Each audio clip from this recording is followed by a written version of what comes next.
Hello there, I'm the Star Wars guy, and welcome back to the channel. Today we're doing something very special. I brought in my good friend, Logie-Wan Kenobi. What's up, man? Hey, how's it going? Glad to be on with the Star Wars guy. For future reference for this video, I'm going to be probably calling him Darth D or D for short because the Star Wars guy has a lot to say. Yeah. You know it. Well, we're going to be doing something really special today. We are doing I guess we decided to call it a watch-along. Yeah, audio commentary. Yeah. Of the Rise of Skywalker. It just came out recently. And of course, I'm a big Star Wars fan. My buddy Logan's a good Star Wars fan as well. So we're going to hit play here. All right, here we go. Now, I think maybe we should preface that we both obviously share the viewpoint that we love Star Wars. Yes. 100%. All right, here we go. That opening crawl. And it's worth saying we usually try to stay pretty positive about Star Wars. Oh yeah, you're not going to hear much hate from us. My biggest issue, I think, is about to come on screen in just a moment. Okay, shall we read it? Because that's going to be too small. Yeah. Oh, you can still kind of see it though. The dead speak. The galaxy has heard a mysterious broadcast, a threat of revenge in the sinister voice of the late Emperor Palpatine. I can't see that. Late is an interesting word. General Leia Organa dispatched secret agents to gather intelligence while Rey, the last hope of the Jedi, trains for battle against the diabolical First Order. Meanwhile, Supreme Leader Kylo Ren, he's Supreme Leader now, rages in search of the Phantom Emperor, determined to destroy any threat to his power. Ellipses, ellipses, ellipses. And we pan down to Indeed. So yeah, like some craziness. Right away, one of my only negative feedbacks is they kind of give away Palpatine right there a little bit. It does say just a broadcast in the voice. I'm wondering, but it's confusing for sure.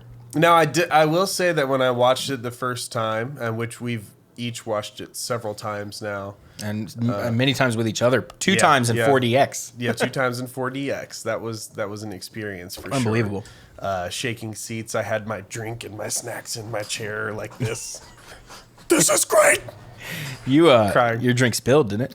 No, I'm a Jedi dude. So okay. So do we know what planet this is?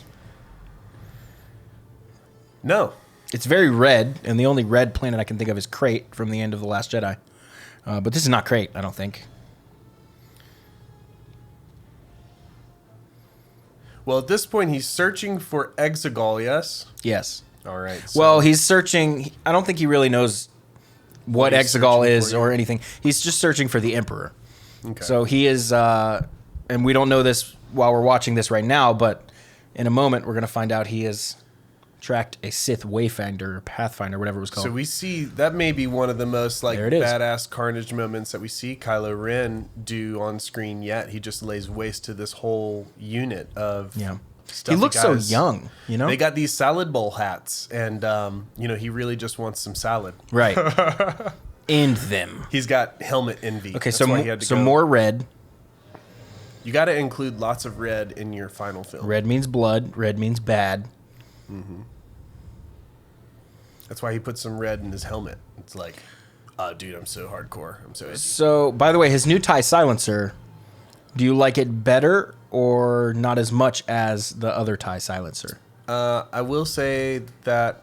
I can pull up a picture if you want. Yeah, I don't know as much about the new one as I do about the old one, but I know the old one was really... This is the old one. Really dope. At least in the games and obviously on screen. That's the design of the old one. So the new one looks more like a TIE fighter cockpit. Yeah, I really like the old one. I don't know. It just was really unique and just kind of. I do like. Ominous. I will say I like the design of the old one better, but the new one, I feel like looks like an improvement. You know what I mean? I feel like that would be the next evolution for the original TIE silencer. I mean, we gotta rationalize that he probably got an upgrade and not a downgrade. Hopefully, he also goes through several of them throughout this movie. Right. Okay, so I mean, what are you thinking at this point? So here I'm thinking I'm watching Star Wars Rebels. Yeah. Honestly. Because this is the planet where we see the season 2 finale. This is the planet? I think it was on Exegol. I think Exegol was a new planet for this movie. Oh, okay. Well, it was the Sith planet. I'll have to. There's several Sith planets. There's Korriban. It looked like this one though, with the lightning and the low rock face. They all kind of look like this. The lightning's kind of new, but Korriban is a Sith planet. Well, at any rate, it reminds me of wherever they were for the season 2 finale of Rebels. Okay, so here's kind of your answer to the cultists being real or not. They were right there working. Did you see them? They're all kind of working around in the background. Yeah. So that was I thought that maybe they were like just a shadow or like maybe spirits or something, but they're people. Now He's saying it. He's saying it. Unnatural. That's Dee's favorite line in the movie. One of the 2 favorite lines. My favorite line is the first line he says, which I believe is "Long have I waited." Long have I waited. Come on, you can't hate Palpatine's design. It's so awesome. Oh, yeah, and then the like horror, like the violin. Yeah, whenever I saw his zombie hands, it's pretty frightening. Now, have you read or heard anything about the novelization of the movie that has come out? Not yet. Okay, so it was apparently confirmed in the novelization that this Palpatine we're seeing here is a clone. Okay. You know what? I could see him cloning himself. But why is he all gnarled in like his Well, I have to believe if you clone yourself. By the way, that shot right there is so cool. And just the sheer, like, where did he even get the resources to create that much of a fleet? Like, I mean, in secret's the key part. Yeah, true. Because I mean, he did it with the Death Star twice. He did it with the clone army, like the droid army. He's done this before. He's honestly, very familiar with I wonder if works. he's got like a side business in scrap metal. Like he's just he just junks all the stuff that got blown up by the rebellion and now the resistance. He just stockpiles it and hoards it away, melts it down. I'll finish up my thought on the clone real quick before I forget. But I feel like if you clone yourself, the clone has to be somewhat inferior, right? There's no way it's the exact same. Well, I mean, by definition, like a clone is basically like a copy. So I have so many questions. Then how do you clone the Force abilities? Like a clone would not necessarily have the Force, would it? Well, technically, your midi-chlorians are in your blood. Okay, if we're I mean, I guess I was gonna say if we're going with that, but I guess we have to go with that. That's yeah, what we have to go with that. I mean, they're in your blood. So if you're cloning well, that your makes blood, sense to me then. Then you get midi-chlorians too. Now, the next thing I was going to say, which I forgot, so maybe we'll circle back. It was something about Palpatine. Oh, the Thrawn trilogy. If you guys have read the new Thrawn trilogy, it actually dives pretty deeply into how they constructed the Death Star in secret and to what extreme measures they went to as far as controlling what suppliers knew, what trade routes were active, things like that. They really go into a lot of interesting detail about that. Oh yeah, you got because you would think like, okay, well, yeah, I guess it's in secret, but who's the guy that supplied the metal? All right, check this out. This guy right here. Listen to his voice. You won't really hear it that well, but okay. What I've heard, I don't think I confirmed this, but that's Mark Hamill's voice. I would believe it. Kind of sounds like him. It does. It's such a satisfying plug right there. Clink. Just like clink, perfect fit. Snaps right in. Okay, so if you watch The Mandalorian, you've seen this scene before. Yeah. They showed the bonus after one of them, right? That was The Mandalorian, right? I believe so, yes. Or it was just one of the teasers that they released for sure. And also, this was great in 4DX. If you guys, This right here was unbelievable in 4DX. This was unbelievable. This and then the ocean scene later. This is when I had my cheeseburger in my hand and my drink, and I was just. And you came in late because you were waiting on your cheeseburger, so you just sat down at this part. Just air hit me in the head, and it is violently throwing you around. There's fans blowing on you, not Star Wars fans, the actual fans. Well, I was.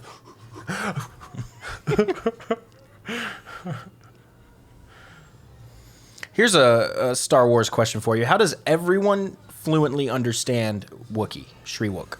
Not everybody does. Only the people who are pretty close to them, or do you think it's more like a body language thing? I think it's more of a body language thing, but also it is a language. Right, for sure. But I think maybe they don't for example, I don't speak fluent anything except English, but I could probably understand what someone was saying if they were with enough gesturing. And yeah, I mean, if you go in a different inflection, it's going to mean certain things like I'm thirsty, or, you know, as long I'm as angry. he's as long as he's always saying things that are relevant to what's going on. As soon as he tries to change the topic, I wouldn't know what was going. I wouldn't keep up. It's like, dude, I love this shot right here in I can't particular. pretend to hear what you're saying right now. Chewbacca.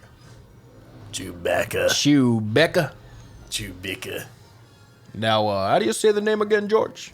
It's Chewbacca. All right, Chewbacca. Fine, Billy. All right, whatever. No one does it like Keegan-Michael Key does it, though. I need to play you that clip from that podcast. Oh, here we are. The Force training. It is all about rocks in the end. It's just about lifting rocks in the jungle. And she seems to be pretty good at it.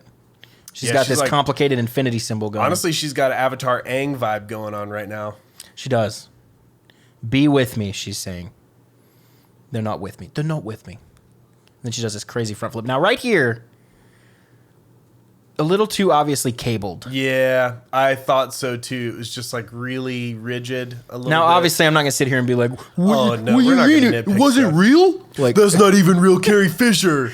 But I think they've done things in this movie that are very well. I do want to say, since it's the first time we're seeing her on screen during this time, I love in the bonus features how they kind of went into how they did Leia's parts. Right. One thing that I've learned that was really interesting is for her script parts, they took old content that they had that they didn't use yet, and they built the dialogue for this movie around that because more than just the dialogue, they built the story around it. They built the script and the story and the dialogue around what they had because this was supposed to complete Leia's journey. This movie completes Leia's journey. What's really cool is we can think of the major themes in the sequel trilogy as number 7 wraps up Han's story. Number 8 wraps up Luke's. Number 9 wraps up Leia's. Yep, and it really leaves the next generation. The grandkids. Yep. So we're dealing with the grandkids of who we've come to know and love. Palpy and Annie Boy. One thing they really get right in this new era of Star Wars is the sound. Oh yeah, I mean you can't go the sound wrong. effects of the lightsabers. When she lights up the blue lightsaber in The Force Awakens, it's got a lot more like low end, like bass, subby sounds, like boo. Like it's got a lot more low end. We know that with Disney, we're not going to be losing out on any production quality for sure. So when we're talking about Disney Star Wars, that is definitely on the biggest strength side. Is their audio, their cinematography, and just the way everything visuals is beautiful. The costume designs, the set designs, and all that comes down to money. They have a lot of it. Yep. So a lot of money. They can throw it where it needs to be thrown. I wish they threw some at the writing a little more. It's pretty good. See, I'm sure they did, but I don't know what happened. What would you like to see improved? Well, for this movie, nothing really. I'm good with this movie. That's interesting because this movie has received. It seems like everyone pretty much liked The Force Awakens, and then it seemed like everyone hated The Last Jedi, and it seems like this one most people hated, but not quite as bad as The Last Jedi. Yeah, I will say that most of my issues are with The Last Jedi for sure. See, I don't know that I have any issues with that. And my issues with this movie, Billy Lord.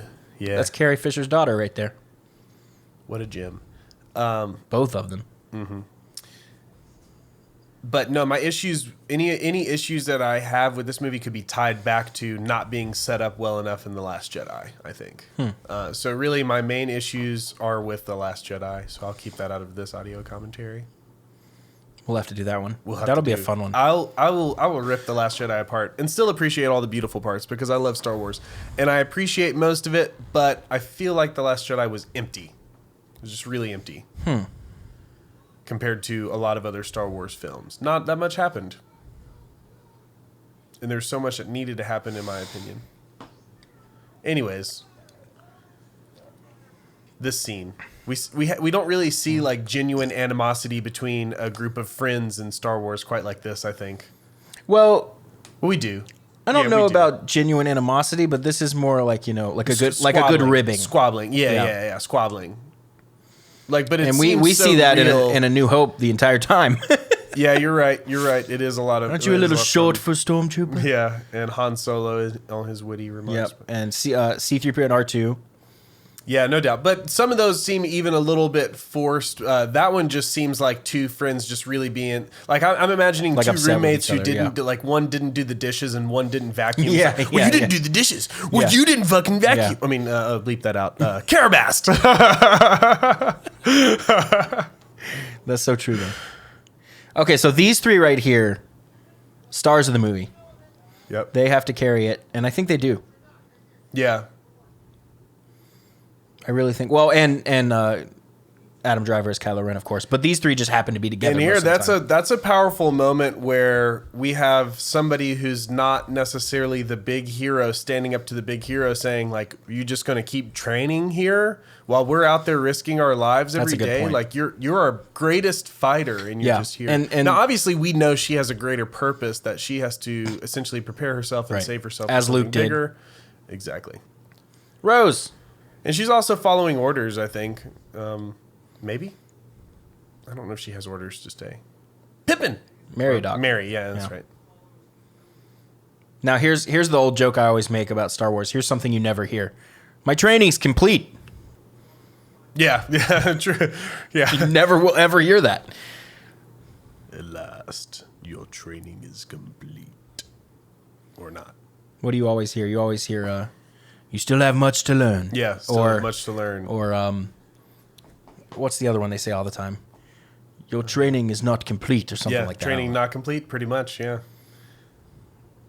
And here she is still training. It's like, yo, at some point, you're going to have to go actually do the thing you're training for. You don't just get to... It's like the kid who's like 27 still in college. Like, at some point, you're going to have to graduate and go do the real One thing. day. Like, okay, now here we see Maz, who we did not see at all in The Last Jedi, correct?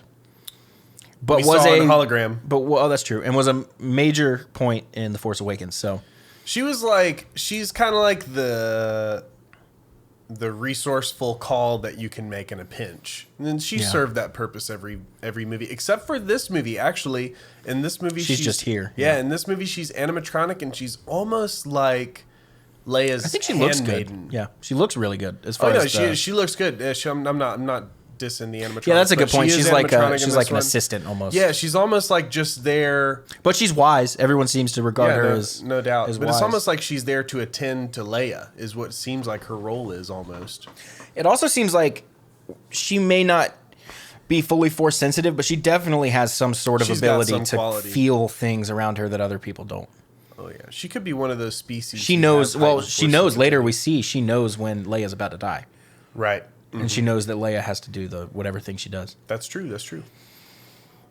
Maybe she's the only one that Leia actually confided in about what her journey would be. You remember? 'Cause I she like says this that, scene because Other than Luke. we've seen this scene a million times in movies. Okay, well, let's back up. This one's frustrating. Because of, isn't her name Hope? Rose. Rose, whatever.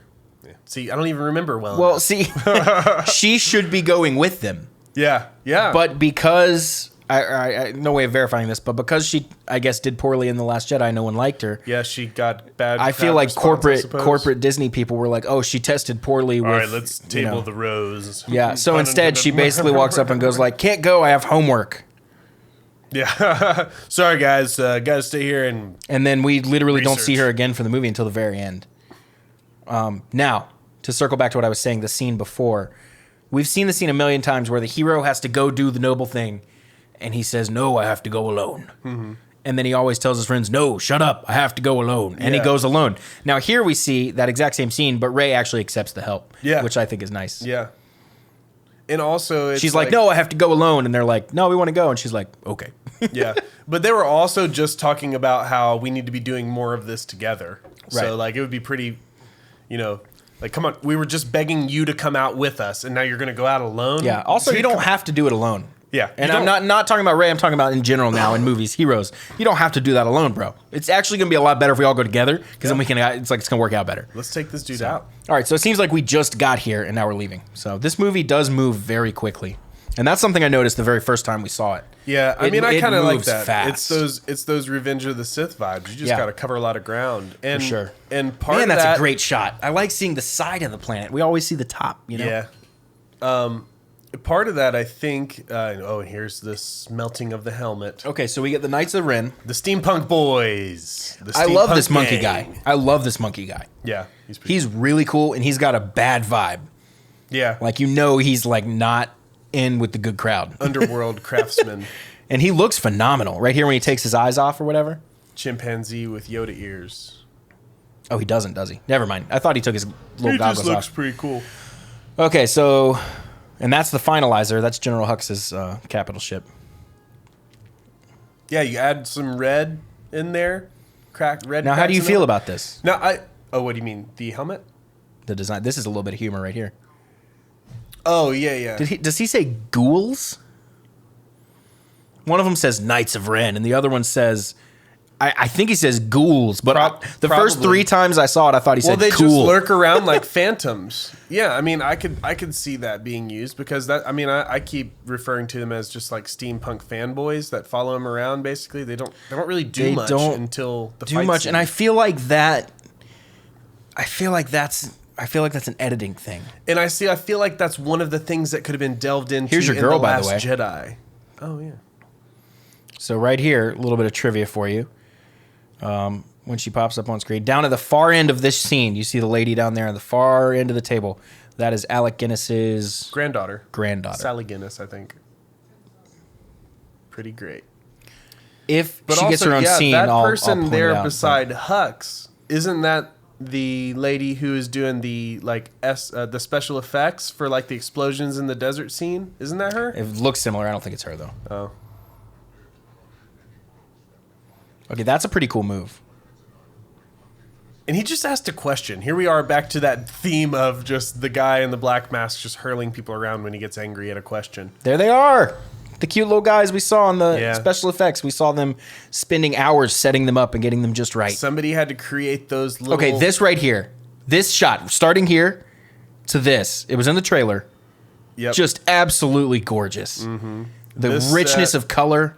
They show the making of this set in the bonus features. It's really great. They got a lot of Jordanians to play all the Aki-Akis. So we're in Jordan at this point. Yep, The Jordan country. in the desert. That's a great crew, right? We have the pilot, the Jedi. What would you call Finn? The ex-stormtrooper, the Yeah. 2 droids, and the Wookiee. Yep, the Wookiee.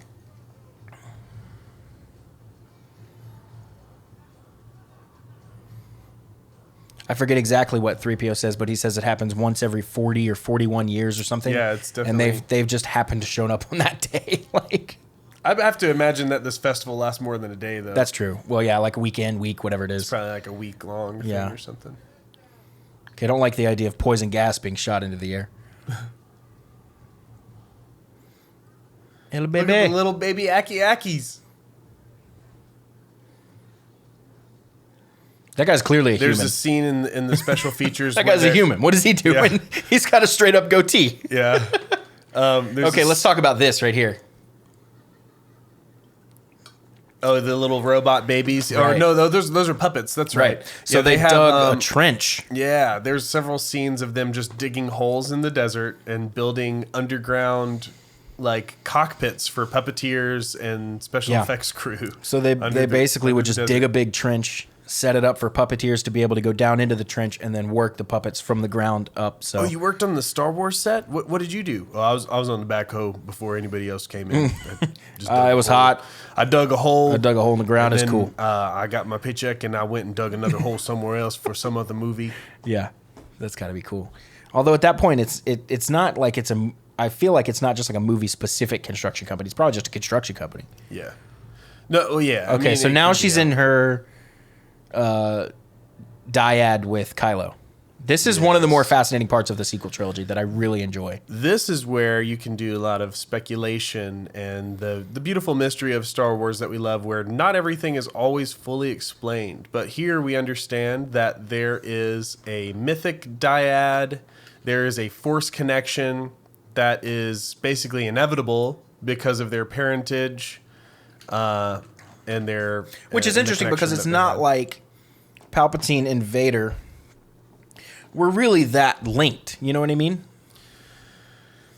They worked a lot together, but I wouldn't say they were, destiny linked, or they're not blood, they're not, anything like that. But you could also, for example, Anakin and Luke. Yeah, I know exactly what you mean. Yeah, I definitely see. They definitely hung out a lot. Blood. They definitely know each other. And they shared abilities. Also, Palpatine definitely used some of his power to save Vader whenever he got beaten by Obi-Wan, because he was definitely dying. That is a really powerful moment where she realizes that even though they are a galaxy apart, they can connect through the Force, and they can physically interact with each other, which is very interesting. Now, pretty wild. This is a great piece of editing. We don't have to watch them take the thing away and go analyze it. Yeah. We just see the lady come back and say, "We analyzed it. Here's what we got." Yeah. And now we've propelled the story forward without a bunch of nonsense. Exactly. That's how you make a movie. Here we with go. Lots Ready? Of content. Oh, good stuff. Quite a shot. We watched Eunice. Now, what were you saying about coordinator. the Palpatine Vader thing? Chewbacca. Chewbacca. I was just Billy D came on screen, so I had to say Chewbacca. I was just talking about how they have a huge connection, and also obviously Palpatine used his powers. His I love that guy. Yeah. Okay. Yeah, I laugh every time. That's a good moment right there. Yeah. The reveal, because you don't see it coming. You knew he was in the movie from the trailer, but you don't see it coming right there. Right.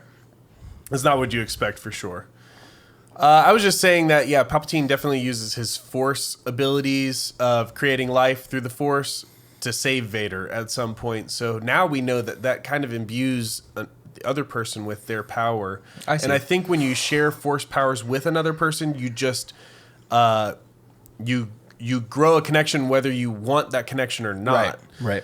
Like Harry Potter and Tom Riddle.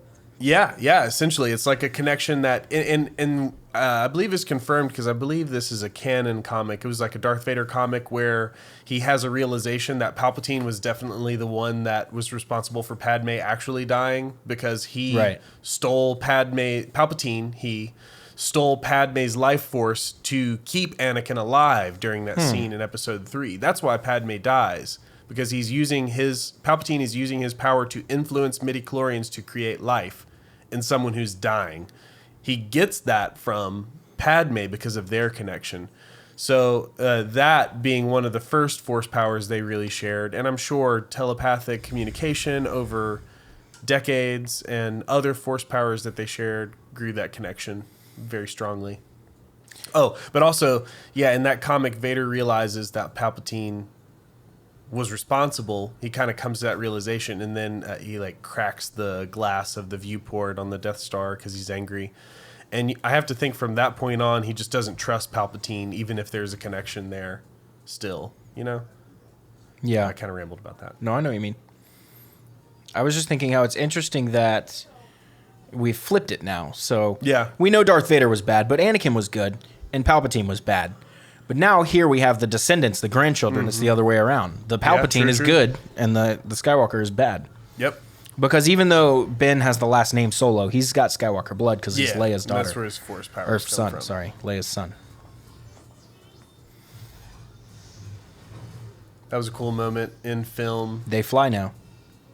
Or in theaters. Yeah, they fly now. This was another scene that was really fun in 4DX. Yes. That is a good example of acting because they said the same words. Yeah. Every one of them said they fly now. Those three words, but they said them all in three different ways that really worked. Right. They fly now? They fly now? They fly now. And this is a good moment, I think, to talk about how C-3PO just gets so many great lines. Because so many great lines. One of the first ones that said it just now. And he gets a lot of really good lines, and they're always kind of like a little offhand comment in the background that you're gonna miss if you're not paying super attention. And it's the best. It's the best moments. Absolutely. And this is an important film for C-3PO. Ooh. Yeah, it's really cool effect. This is an important film for C-3PO because he's been in all the movies, but this is one where he really gets a chance to be super pivotal to the plot. True, but he's seen a lot in A New Hope. Oh yeah, and then less in the other movies, and then he's seen a lot in this movie. So, but you're right. As far as plot points, he's crucial to the plot. crucial. Which I don't to the think he plot. ever really has been before. Yeah, none that I can really think of where it's like end of the universe or end of the galaxy important, you know. Oh, this poor guy. Slam. That's a great shot there. There's one shot in this movie I don't like, and I will point it out when it pops up and tell you why I don't like it. There's the ship. Now, That I'm guy, by the wondering way- how this ship stayed there without some scavenger or somebody trying to come get it. Like, stripping it for parts on that planet. Like, nobody on this planet. Black beans! It seems, yeah, it's interesting. We found out the stuff they're standing in right now is black beans. Black beans. Just They dry made black an beans. entire underground set. They dug a huge trench, filled it with containers like you would find on an 18-wheeler. Shipping containers. And then they covered it with tarps and black beans, and there's hydraulic lifts that will raise and lower the actors, the talent, into the black beans.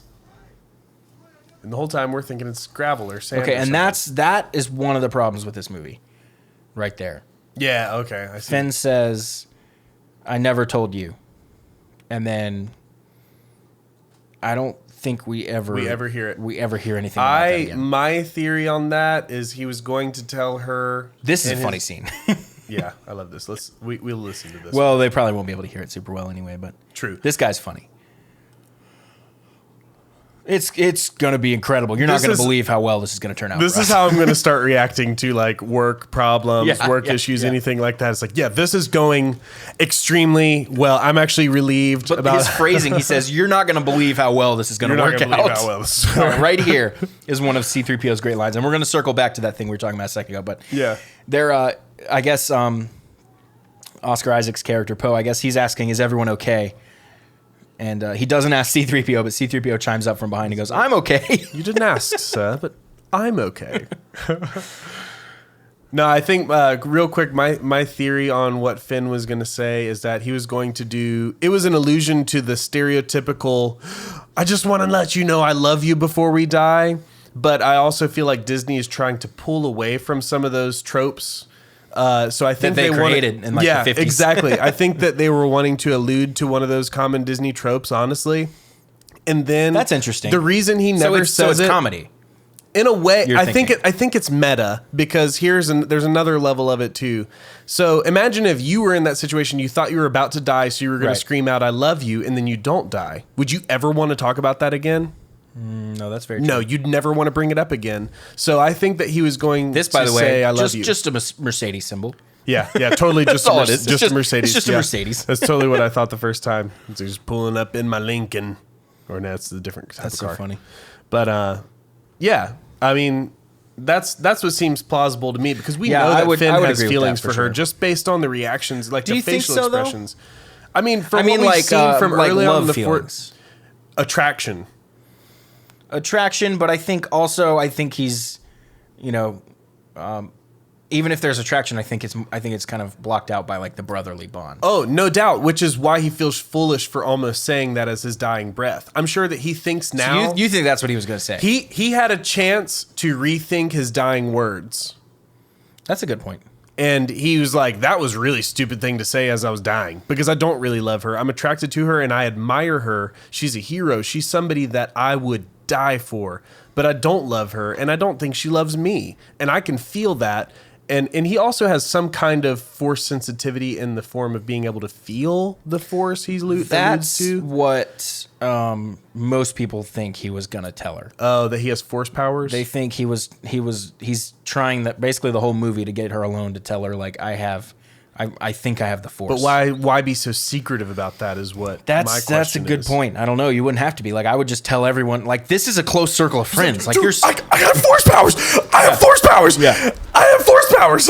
Like that would be me. you bet if I woke up and I was Superman, everyone would know. Yeah, like I have force powers, guys. Although, you know, conversely, this snake design, by the way, is really cool. It's kind of like the Yeah. basilisk from Harry Love Potter. it. Absolutely. Second Harry Potter reference. That's funny. But it's also like if you won the lottery, like you would want to tell everyone, but that's not what you should do. You should not tell anyone. Yeah, but not tell Poe, not tell Chewbacca, and not tell Rey. That's where I think it's weird, is because this is a close circle of friends. Why would he wait till his dying breath to release that information? I feel like you can trust this group of people. You can tell them all, like, Yeah. you can. This is the group you can talk to. I want to go ahead and make the call to refute that theory, because it doesn't make much sense unless there's another perspective that I'm missing. Maybe if you have a comment section, D, maybe drop it in the comments. What do you think? What do you think he said? I'm curious to know. I totally think that it was just as obvious as the two obvious theories. I love you, and then the two obvious theories are I love you, and I realized have the how Force. stupid it was to actually say that, because he didn't actually die, and he was like, "Oh wow, that was going to be my dying words." And I like that. I like that better than the Force thing. Now, here's an interesting plot point. We see Force healing for what we thought would have been the first time, because this movie came out on a Thursday, and The Mandalorian comes out on a Friday. Except the week this came out, they bumped The Mandalorian up to, was it Tuesday or Wednesday? Wednesday, I think. Wednesday. So The Mandalorian came out, and that was the episode we see the child They does some... smartly introduced Force healing in a TV show first, and then the movie. But see, that's weird to me, because every video game you've ever played that has a Jedi character in it, Force healing is one of the abilities you can have. Knights of the Old Republic came out like 2002. Before Attack of the Clones. And by definition, it is influencing the midichlorians to create. Now, are you one of the people that thinks the midichlorian thing is stupid, or do you not care? Because I personally don't care. Do not care. A lot of people thought it was really dumb. The Force is described as everything. Okay, this shot right here. This is the second time J.J. Abrams has used this shot, and it is annoying now. Because it's such a cool shot. He uses it at the very end of The Force Awakens. Do you remember? I don't. When the helicopter shot on the island, where the background's moving really fast, and Rey and Luke, or she's holding the lightsaber out, and they're on the island. Oh, I thought you meant the shot. Yeah, but that shot is Ren. so crazy and so unique that you can't use that more than once, bro. Yeah, I thought you were meaning the Knights of Ren. He did the shot. He did the shot 2 times in 2 movies. Yeah. No, like it's too. It's too like. It's too noticeable. It's too like eye catching. Yeah, for someone who's paying attention, absolutely. Well, even not like it caught my eye the first time I saw it, because it's a really eye popping scene, and the shot itself is phenomenal. See, I'm but just too I think busy staring overused, at the steampunk fanboys. Yeah, now here they're just like menacingly looking around on the top of a rock. I was running my yap. How did they get in? Did they have to break in some sort of code or something? That's what I'm saying. This ship has been sitting here for how long in the desert? Well, I have 2 theories. Else has broken into this. I have 2 theories. One, it could be extremely hard to get into. It is a like assassin ship. And 2, they appear to be in a quite remote part of this world. It doesn't seem like anyone's really happening upon this place. That's true. Now, similar to Tatooine and the Dune Sea, you would expect there to be like Tusken Raiders or some sort of something out here. But this, I mean, look around. This is pretty desolate. There's not anything out here. Yeah, but see, now this right here is hilarious. That's like a horror movie. That's shot. what. Well, also it's kind of silly because they're just right there near the rock. And well, they do capture him. Oh, they do capture him. You're but right. we don't see it, and that's fine. Whether that's good or bad, but. They had to keep moving. And see, I think that is what makes this film great compared to the other 2 sequels, in my opinion. They move from shot to shot. They catch us up on things we missed. They don't make us watch things that aren't important. Right, and a good movie does that, I think. Yeah, absolutely. Whereas you don't have to club the audience over the head with details. I'm gonna do it again, but I'm gonna bash The Last Jedi for a second. As a complete contrast to The Last Jedi, where there's just minutes and minutes going by on screen where nothing is happening. Not really anything. We have these weird dialogue moments that don't matter. We have character buildups that don't matter. We have subplots that don't matter. Just a bunch of filler. They got Chewie.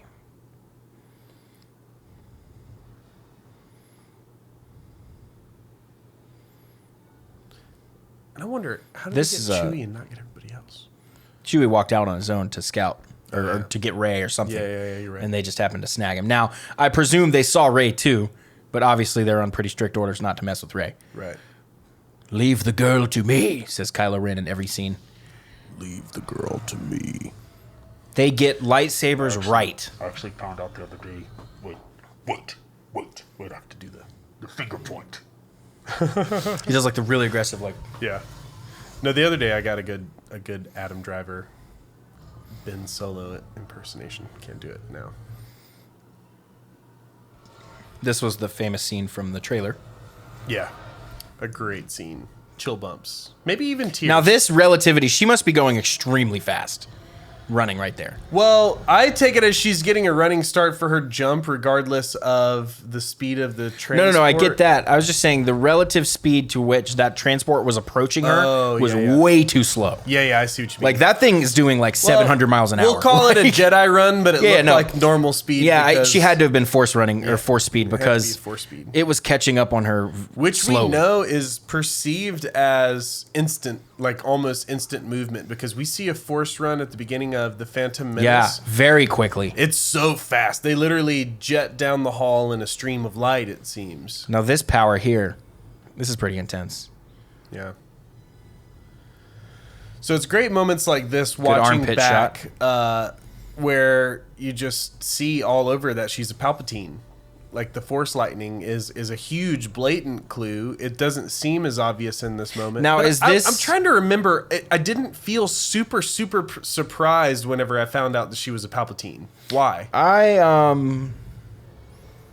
wouldn't say I don't think I was surprised, but I also wasn't expecting anything. I wasn't trying to like theorize my way into anything crazy. That's true. I also didn't have any expectations about what her parentage actually would be, because I don't want to be let down by anything, because I like to just accept it for what it is. Now, this is something that I have to say. When these movies came out and we were introduced to Supreme Leader Snoke, ooh, there we go. The sound effects again. Yeah, great sound Unbelievable. effects. I took a really hard stance that Snoke was not Palpatine. I thought that was very clear. I thought that was very stupid that people would think that. And I was 100% wrong. Snoke was Palpatine. Yeah, true. I wonder if Snoke was botched trials of cloning Palpatine. That's what I've heard. Yeah. That's what we have suspected. Man, something in my eye.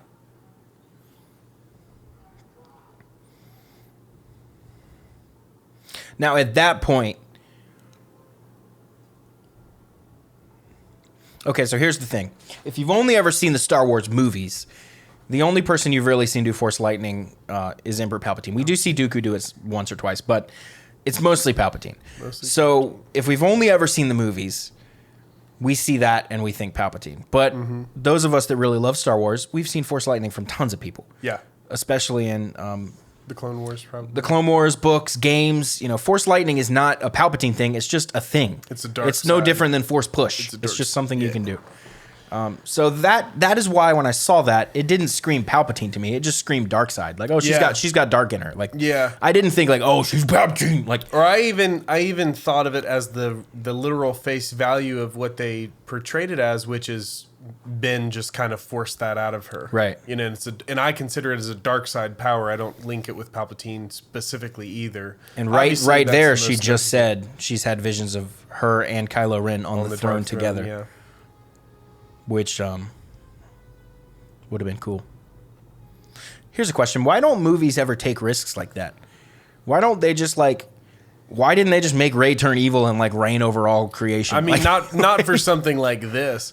There are movies who kind of Empire Strikes Back, widely regarded as the best Star Wars film, ends with the bad guys winning. Ends with the bad guys winning, absolutely. Now, outside of Star Wars, there are other movies where the bad guys kind of win, and it can be satisfying. I can't think of any specific examples, but I know I've seen a couple. It's definitely interesting.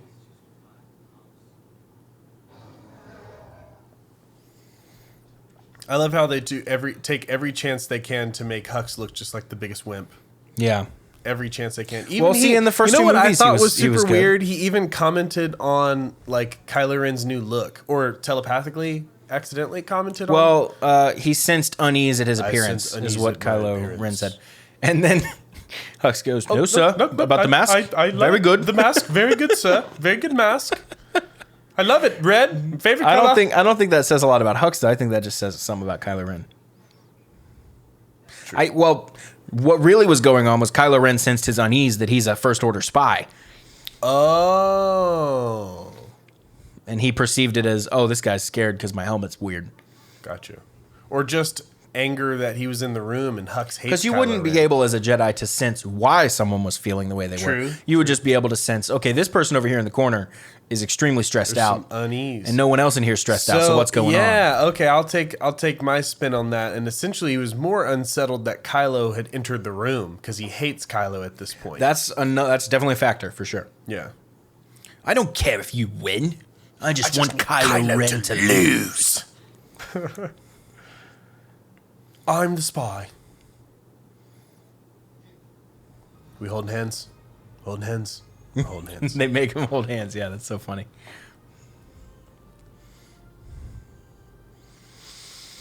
Now we're off to just different planet. Now, of course, blue for good, red for bad. Always. Tale as old as time. One of my favorite new characters here. Now, Dio presumably belonged to Ochi. Ochi. Yep. That's his name, right? Ochi Mandel or Mandrell? The design of that guy is very creepy. Yeah. I love the voice design of Dio. Hello, he like stutters. Hello. Hello. No, thank you. And I heard J.J. Abrams does the voice of Dio, doesn't he? Yep, he does. Basically, and that's in the bonus content too, is like he's describing how he wants Dio to be, and then somebody's just like, sounds like you actually, like your actual personality. They were like, you sound like Dio, you should be Dio. Yeah, so for BB-8 for Force Awakens, they brought in Bill Hader and Ben Schwartz to do sound for it. Now, they didn't actually... I don't know if they used a lot of it. Okay, now, coming up soon, and I don't know exactly where or when. I think right there in that group of people, maybe. Kevin Smith is coming up somewhere. And we won't know we've seen him. But he's coming up. He's on Kijimi somewhere. I'll point out where I think he is. This is really funny. That guy sticks his head out. Oh, no! Okay, I think it's those people right there. One of those people, I think, was Kevin Smith. He posted about it on his Instagram. Gotcha. Could be wrong on that. I was kind of looking it up real quick. Look him up on Instagram. He took a picture of it. So Kijimi, cool planet, seems to be cold. Okay. Gun to the head. Now, this is interesting. Star Wars does this a lot. They have someone go on the press tour with the cast. And in this instance, it's Kerry Russell. Mm-hmm. And she was in all the press with all the cast. And not only is she not really in this movie that much, she's wearing a mask the entire time. The entire time, except for when you see her eyes.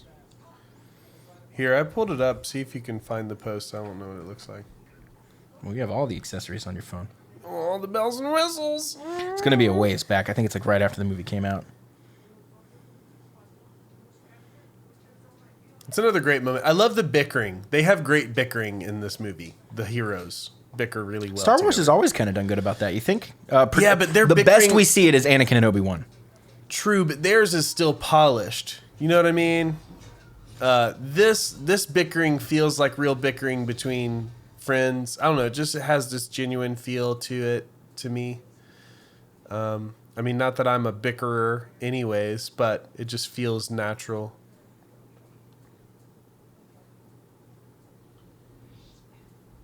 Women supporting women. I'm going to click one and see what day I'm on. Oh, yeah. No, I'm too far gone. I don't know. Maybe it wasn't his Instagram. Maybe it doesn't matter. But he's Sorry, definitely one of the Kevin people on Kijimi, and we've already seen him at this point, I think. Now, here they come again. At this point, it's starting to get kind of funny how little they're doing. Yeah, it's like, just like... for example, if you keep showing up saying you're going to like punch me, but you never do, I stop caring. I'm imagining these guys as they're cosplayers at a Renaissance fair, but Star Wars themed. Like these guys weren't even in the script. How about that guy right there? Just Yeah. I swear to God, that's John Williams. It is John Williams. That's John Williams. It is him. And that makes me feel better. That set, every prop in his set is an allusion to one of the movies he's done score for. Okay, cool. Now here we get my favorite character in this entire movie. Babu Frick. Babu Frick. Yum yum music. His voice actor did one of the first times that ILM is seen, did her own face animation on the robot. And you know that's Moaning Myrtle, right? Mm-hmm. That's pretty crazy. But Third Harry Potter reference. we're gonna keep going.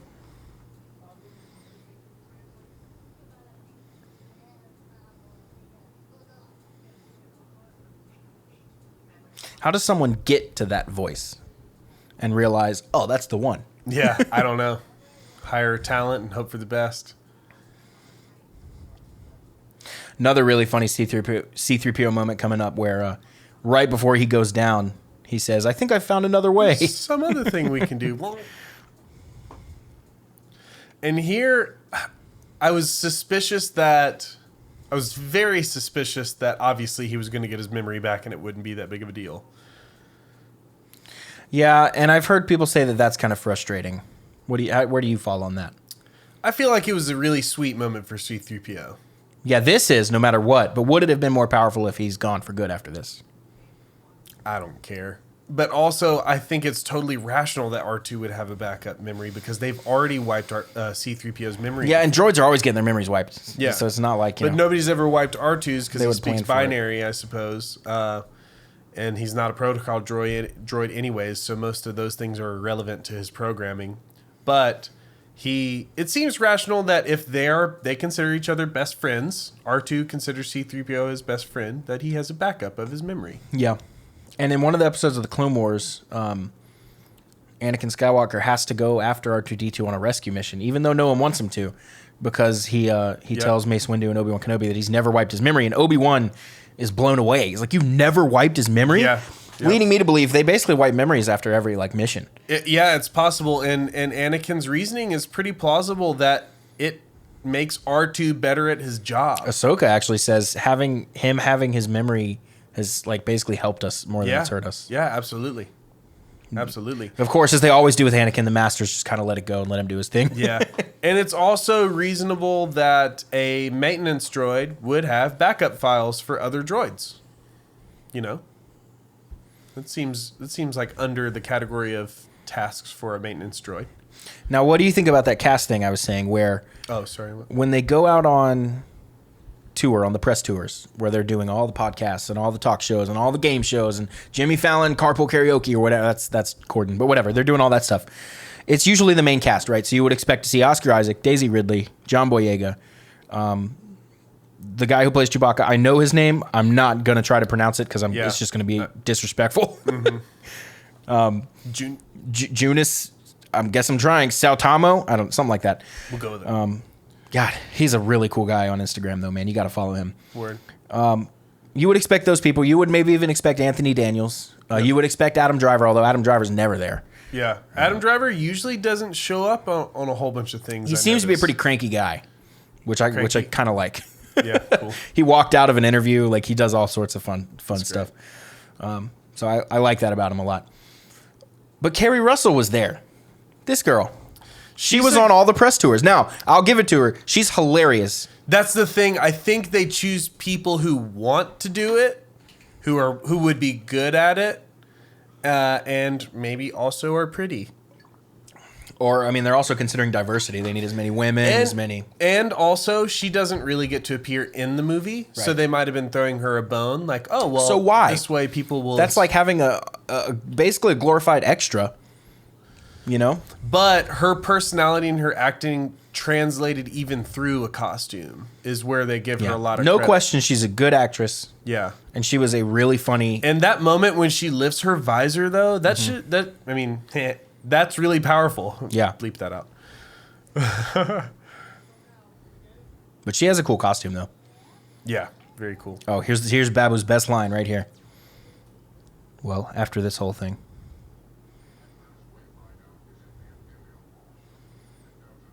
Now, the creepiest part about this is how he moves his head. And his red eyes.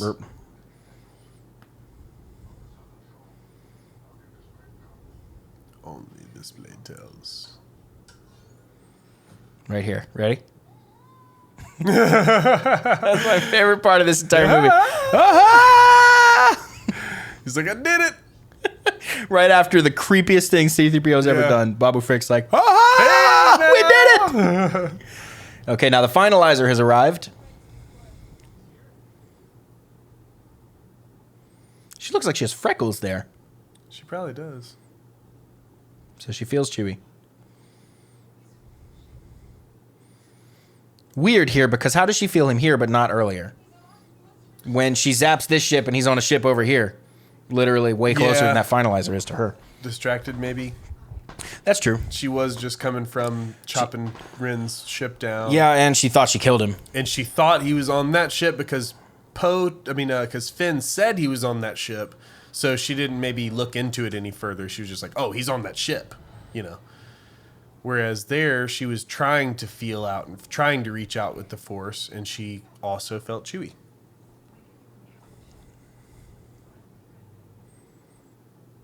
That was maybe a little overacting there. Yeah. Felt like she was on Broadway. Go help your friend. Yeah. Loving how all the ships have lights on them. Mm-hmm. It's pretty cool.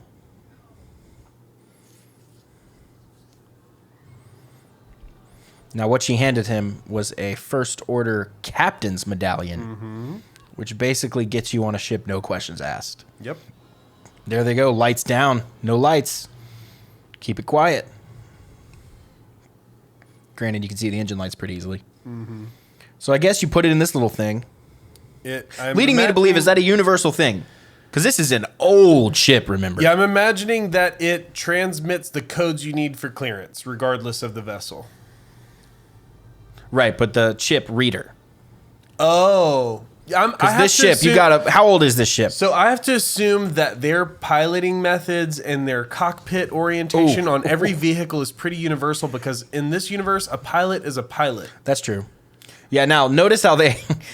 In previous Star Wars, we've seen the troopers board, and then it goes down kind of quietly. Not this time. Yeah. They step foot on the thing, and they both They get blast. shot. I like that, because I like the They're not parts of playing Star around. Wars that mimic real war. It's a Right. war. I mean, it's not a joke. It's not some, oh, well, let's just try to take every single stormtrooper prisoner in our basement. No, you have to kill some people sometimes. It's a war.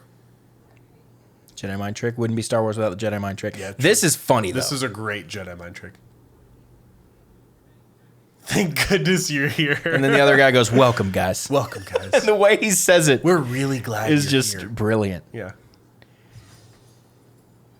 Welcome, guys. I wonder if those are the two comedians That got a big who laugh. were in The Mandalorian. No, that was Jason not- Sudeikis and Adam Pally. Okay. Jason Sudeikis from SNL. Adam Pally, if you guys have seen the Mindy Project, he's on there. He's done some other stuff. Happy Endings, he's on that show.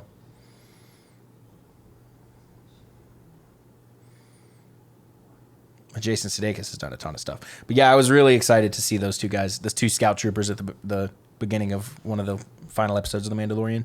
Mm-hmm. So we were just, the credits were going by at the end, and I was kind of half paying attention. I saw the name Adam Pally, and I was like, wait, what? And I scrolled back, and then I saw Jason Sudeikis, and I was like, who were they? Well, quick. I had to look it up. So, D, you already know this, but quick little Chewie. tidbit about The Mandalorian. I found out that Pedro Pascal played The Mandalorian in real time in the show. Okay. Yeah, And see, that I'm amazed me pretty- because I wasn't seeking out spoilers or anything, but I heard that like when it was well, in production, like I way saw back. Pedro Pascal associated with Star Wars things, but I know they have a lot of projects running, and I'm purposely not keeping up with what they're doing because I want to be surprised as Right. much as possible. That's probably the best way to do it. Which I just saw today that Rosario Dawson might be playing Ahsoka Tano in. Seth sent me something about that. My friend Seth. I don't know if that's true or not. I don't know. I hope not, because they have a person that plays Ahsoka. Yeah. Well, I mean, they might be talking about just the body. Yeah, I don't know, but it's like it's But gonna still. be. It's not gonna be CGI. I don't think there's gonna be a lot of CGI involved with that. It's gonna be like real. Yeah, Design, but I'm talking you know? about like for facial features and stuff. Because I mean, she does kind of look like Ahsoka. I don't But know. I don't know if it's know. true. And also, would they announce it so early? So Poe just got shot. Yeah. Well, they announced she was gonna be in The Mandalorian, right? Yeah. Yeah. And well, that also spoils that Ahsoka's going to be in The Mandalorian. So why are they even telling us that? Is what I'm wondering. Seems weird, but I think It makes the me second suspicious that it's not true. the second they bring Ahsoka to the big screen is the second everyone in Star Wars is happy. Oh yeah, Ahsoka's one of the most well-loved characters. I also called that she would be in Rebels way before I have it not met a happened. single person that doesn't like Ahsoka. Yeah, same. That knows who she is. Now a lot of people don't know who she is, but that's fine. True. But I just knew back from the Clone Wars days, or really as soon as Disney bought them and like whenever they announced Rebels, I was like, oh, she's going to be in Rebels or she's going to be in the new, she's going to be in the sequels or she's going to be in Rebels, one or the other, guaranteed. Now, you and I were both holding out that she was in Rogue One. Do you remember that? I really wished that she would have been in Rogue One. Yeah. Bail Organa says, Something I would about trust her with my life. And we thought they were talking about a Jedi the sentence before. Yep. Now, what he was talking about was Obi-Wan and then referring to Leia. We were hoping beyond hope that he was talking about Ahsoka. I really almost pissed myself in the theaters. I know. Thinking I was that right there Ahsoka with you. was going to come yeah. on screen. I was so happy. Would have been so happy. So there you go. You see the tip of her staff right there. Now, it's small for you guys, but that's basically what she makes her lightsaber out of at the end. Mm-hmm. Which I always Jury's out if it's a double-bladed lightsaber, by the way. I always hope that she would have a Naginata style. Yeah, a lot of people had said that. Yeah, a lot of people had said that. Handle with a one-sided blade, kind of like a spear with a lot of people blade. had hoped for that with double blades, too. Yeah, double blade would be nice. Now, it's funny, though, that tip of her staff straight up looks like a lightsaber handle. Yeah, it really does. Like, you could just cut that right off. And intended that yeah, for sure. from the get-go.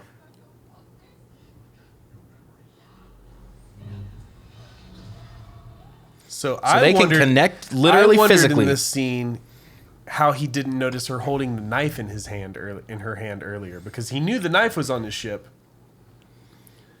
She has the knife in her hand. I don't think he knew about the knife. Did he say anything about the knife? He would have known about the knife. It's well, because he doesn't know.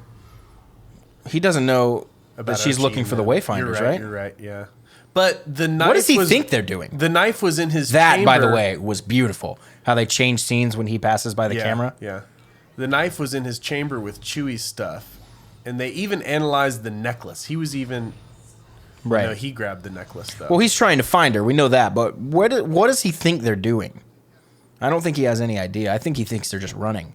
Yeah. I don't know. Yeah, he may not know.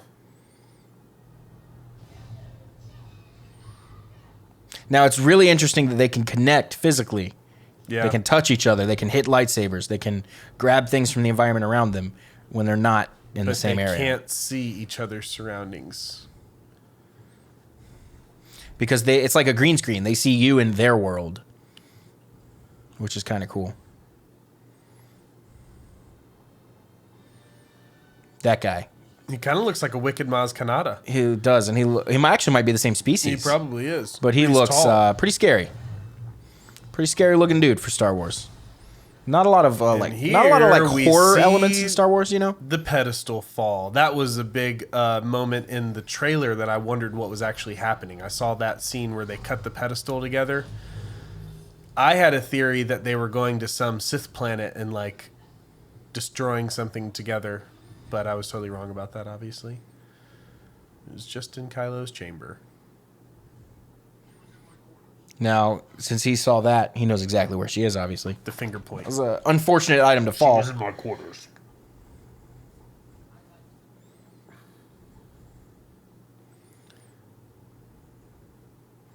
This is just dumb luck. Yeah. That they didn't get someone else to send him down. Although Hux volunteered, didn't he? Yeah.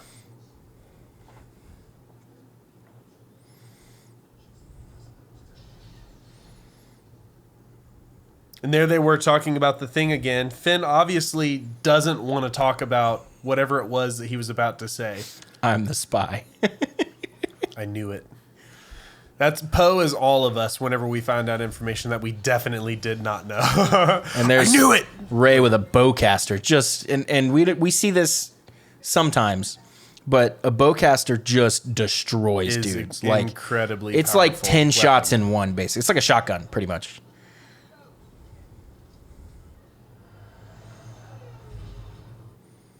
Got to play Star Wars Battlefront to feel the true power of the bowcaster. Oh yeah, and play as the Wookiee too. Yeah. Do yourself a favor and do one of those Han Solo shoulder charges. Really invigorating. Mm-hmm. I want to get my day started with 10 Han Solo shoulder charges. Win. I need Kylo Ren to lose. That's a beautiful shot there with the ship. I love how straightforward Kylo Kylo Ren is in this scene. He's a believable character. Kylo Ren is one of the most believable Star Wars characters to me. How so? His delivery of everything he says is it's not made up to be dramatic. He just says it. Like, here, watch. Just this whole interaction kind of sums it up for me.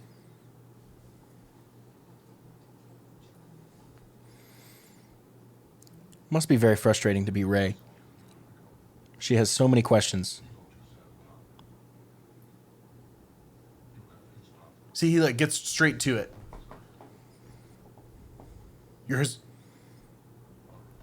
He just says it. You have his power. You're his granddaughter. You're a Palpatine. He doesn't draw it out like villains do. He's You just always don't really know, do straightforward. you? Yeah. Oh, Yeah, well, yeah. I have a secret you don't have. It's just like, yeah, exactly. we're in the hangar. I told you I'd tell you. You're his granddaughter.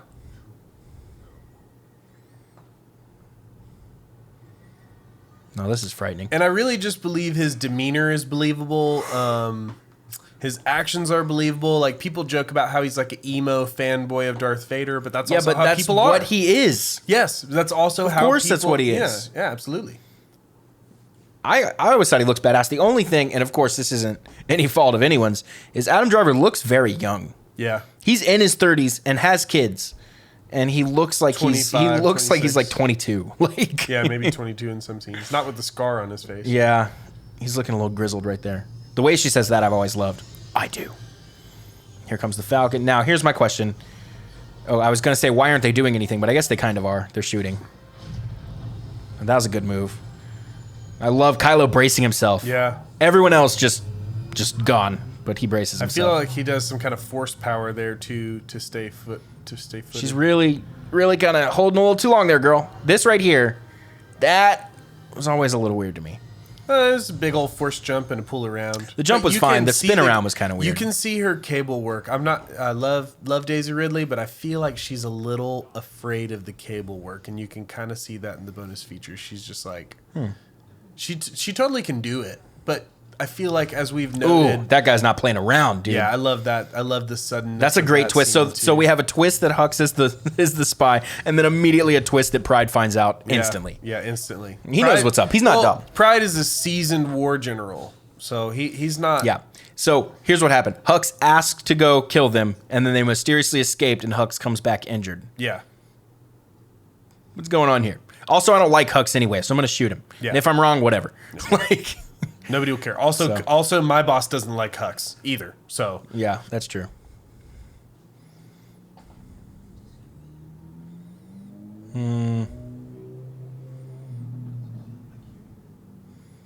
Yeah, that's not very Jedi. Granted, she's not a Jedi.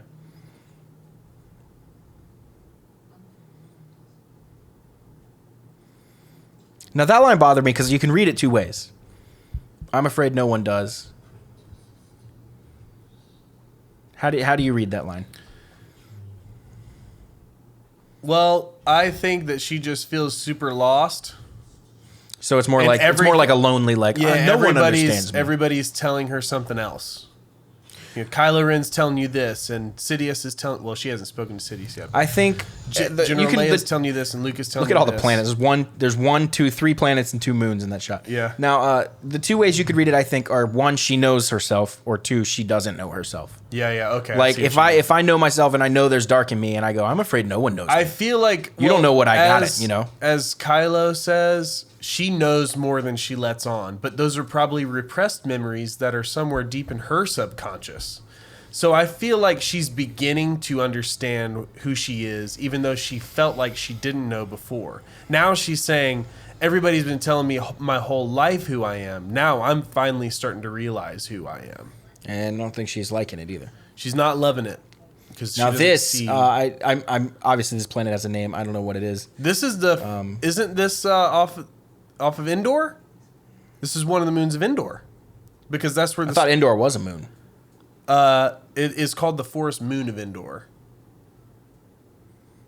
Yeah, I thought that. Okay, yeah. so this is one of Endor's moons then, I believe. I don't think a moon can have a moon though. Isn't the planet system called Endor? We'll have to look that up. Yeah, we need to look that up. But I think Forest Moon of Endor is like it's the Forest Moon named Endor. Oh, I was thinking like a moon of the planet called Endor. No, now this could be a moon in that system. Yeah, I mean we would need to confirm that. They do say that it's in. It is tied to that because that's also where it crashed. Okay, now this bothers me. She holds it up. It points to that little dot on the cliff, but that's not where the Wayfinder is. The Wayfinder's inside the thing. It's way up inside the ship. So she finds it with the contour of the blade. But you know what's even more mind-blowing? That means that Palpatine had to have enough foresight that he created a dagger that looked like the edge of the wreckage of his second Death Star. Yep. He probably did that after the first one blew up. He's like, all right, wait a second. Hold up. We need to put some contingencies in place. He made this knife to find the Sith Wayfinder on the Death Star based on what the wreckage looked like. Right? I guess so. Because she uses... Now, a Sith Wayfinder, there's a lot to think about there because those are not like a new thing. Like those have had to have been around forever. Old, yeah. But his secret room that he hid it in is a new thing. So it's really, the dagger is a way to find the secret room where the Wayfinder is hidden. But what bothers me is presumably when you put it out and the little red tip points to the spot where it is, right? Yeah. But it was just pointing to like a little rock face in the water. But no, that initial scene. Yeah. Okay, so it basically, my problem is it looks like it's pointing to a place that it's not where it is. The crooked edge of the blade, and she lines it up just right. Right. Oh wait, I gotta close this eye. And then the little thing is like pointing. Well, let's say it's your thumb. Like right there. Okay, yeah. Yeah. So let's say it's your thumb. It's pointing there, but where it's pointing is like a little rock in the middle of the water. Now, where does she actually go to find? Where does she find the Wayfinder? Because it's not on that little rock that the arrow is pointing to. Okay, so that's the location in the Death Star where it is. So like look through the rocks. Look here in the Death Star. This is where it is. Basically. I'm still kind of confused on that. Well, all right. Well, we'll figure it out. Yeah. Because to me it seemed like I gave you a treasure map with X marked, and that's not where the treasure is. The treasure is actually over here. It is there. Imagine, come on, man. Okay, so imagine that you have a treasure map. And it points to the general area where it is. Right. And you like every video game. Yeah. You got to look in this area to find it. Right. Yeah. Now that makes sense. If it wasn't such a specific point pointing to the top of a pointy rock. Yeah. It was literally pointing right here. Yeah. Like right here. Yeah. Like fit perfectly, lined up. The little red thing covered the spot. The music swelled. But it's basically saying it's exactly right here. But it's not there. It's in the throne room of the Death Star. It's close. And she didn't even go there. That's the funny thing. She didn't even go to where the triangle rock was. She just goes straight to the Death Star. Yeah. Now this part in 4DX was the best part of the entire movie. Yes. Because you're getting splashed with water, wind. Also, and look at these waves, dude. Colossal. Did you ever play the game Assassin's Creed Black Flag? With you? I think I've watched. So in that game, I believe it's that game, you can get hit with what are called rogue waves. Which I don't know the science behind rogue waves. It's a real thing. But apparently, it's just a massive, really, really dangerous wave that basically comes out of nowhere. And it can just sink ships left and right, dude. And they're scary even in that video game. You're literally just like cruising along and then all of a sudden just like you're like, what? Okay, so here's more of your bickering that you like.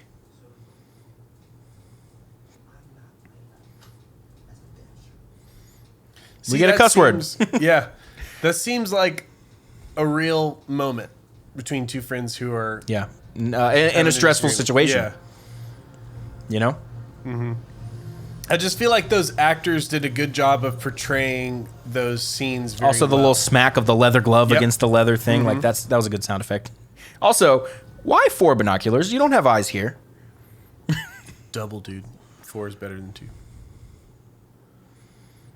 And then Star Wars, I guess they'd be called macro binoculars, right? Or macronoculars. Yeah. Right. Okay, we see the TIE fighter. We see the crashed Lambda shuttle over there. That gives us size perspective. Because Would they be quadrinoculars? This would have been just absolutely insanely large, the space we're in right now. Binoculars, quadranoculars, Go to 6. Sexnoculars. sextinoculars, octinoculars. And I remember that in 4DX was like a big shake too, you know? octinoculars. Perfect. I mean, this takes just some serious upper body strength. I like that they made her look, and maybe she actually is, but they made her look sweaty. really sweaty, which obviously you would be really sweaty. Also, it just seems to be wet in here, obviously. Moist. She looks like a different person in that shot. You know? Like her face was like more round. She's becoming another person. Look at all the stormtrooper helmets. I never noticed that before. Just stormtrooper helmets in the hallway of this Death Star wreckage. I always had a problem when we were watching some of the bonus features. I always had a problem with Star Wars where the stormtroopers didn't ever feel like scary troopers to me, where the clone troopers kind of did. Mm-hmm. The reason I'm thinking that now, obviously, well, there's two reasons. One, in story, in canon, let's say the clone troopers are much more highly trained, and the stormtroopers were just kind of enlisted, right? Yeah. Now, that would explain that. Now, outside of it, the clone troopers were CGI generated, all but except like a couple. And so that's why they would look cool. Yeah. Or at least rigid in a good way. Menacing. Now, in the original Star Wars, it's probably because the stormtroopers were standing around thinking, what are we doing? Yeah, what? Like, because none of them look. this? It's not that they don't look scary with their armor. It's their body language. They look their like purpose. they're confused. They look their like they're manner standing of there like, what purpose. am I doing right now? Yeah. Well, it would be, as described by a soldier type, it would be walking with purpose. Right. The clone troopers are walking with purpose. Whereas the stormtroopers are like, I think we're supposed to be bad at our job, but... Like, we're told to be bad at our job, but... secretly bad at our job? Or, I don't know. Or we're just bad at our job? Now let's talk about the line in A New Hope where Obi-Wan says the precision of an Imperial Yeah. stormtrooper. Is he being funny? Do we have confirmation that he's literally cracking a joke? I kind of think... I really interpret that as he was talking about the type of blaster. You know what I mean? Like the type of blaster bolts Now that this- were there. Yeah, this is cool. That's a cool lightsaber right there, dude. Yeah, that is dope. And they made her look really... Really awesome. Yeah. And this is a great fight. Yeah? This is the first, I would say, real fight we've seen in this movie, right? And then the teeth, dude. Yeah. Come on. And also, she grabbed Rey's Uh-oh. lightsaber in the two... He's here. two pieces of... Oh, yeah, that's a cool move. So that's a form of lightsaber we have not seen. Yep. And she stands up like... The way she stands up is like, uh-oh. Oh, you're here. And right there, he looks so cool. He looks just ready for anything, but not looking for a fight. He just came to talk, you know? Right there, especially. That was in the trailer, that shot.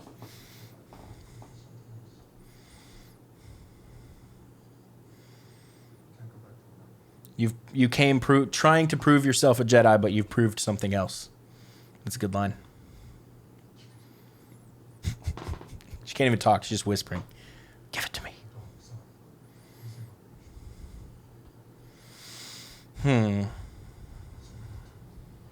I think he's been trying to convince himself that for years. I think he's trying to talk basically to himself, yeah. He's been trying to convince himself that he's Darth Vader because, I mean, it's Luke's fault. It's totally Luke's fault. Luke owns up to it, too. Luke is a whiny bitch, but he will own up to his faults. Right. And that at least takes some guts. And here... Yeah, he went a long time without drawing Yeah, his I was blade. just about to say, you can tell that he's not trying to really trying to run. hurt her. Yeah. He's trying to really win her over. He desperately wants... He knows his destiny is tied to her, and he can't escape that, no matter how bad boy he's trying to Leia be. knows what's up. And now we all feel it coming to a close.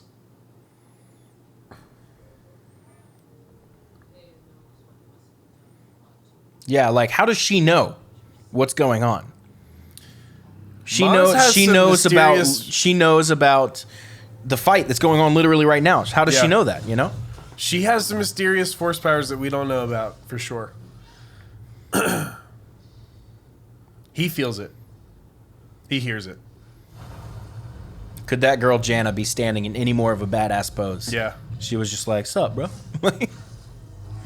This is a good fight, and this was actually another fantastic moment from for the 40X. this point in the movie, watching 40X, it was incredible. Yeah, I mean, Everything right there, like splashes of water on your face, like to the point that you're actually getting kind of wet. Also, at this point in the movie, I was blubbering like an idiot. I was crying just because of the cinematic beauty, and then from sentimental value after.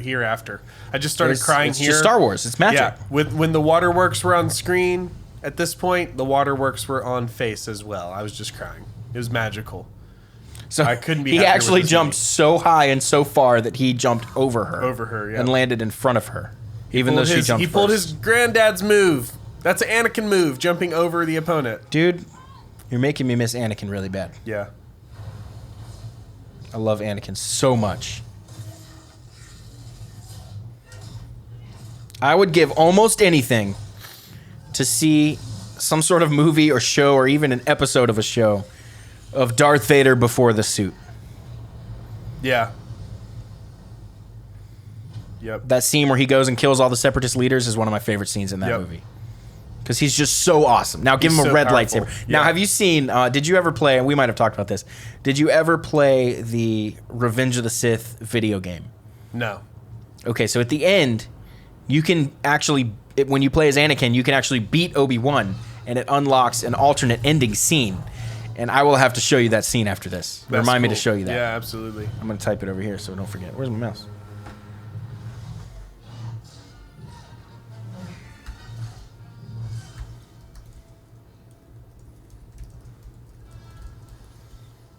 Also, the way they fight is super, I don't know, relatable Like, or realistic.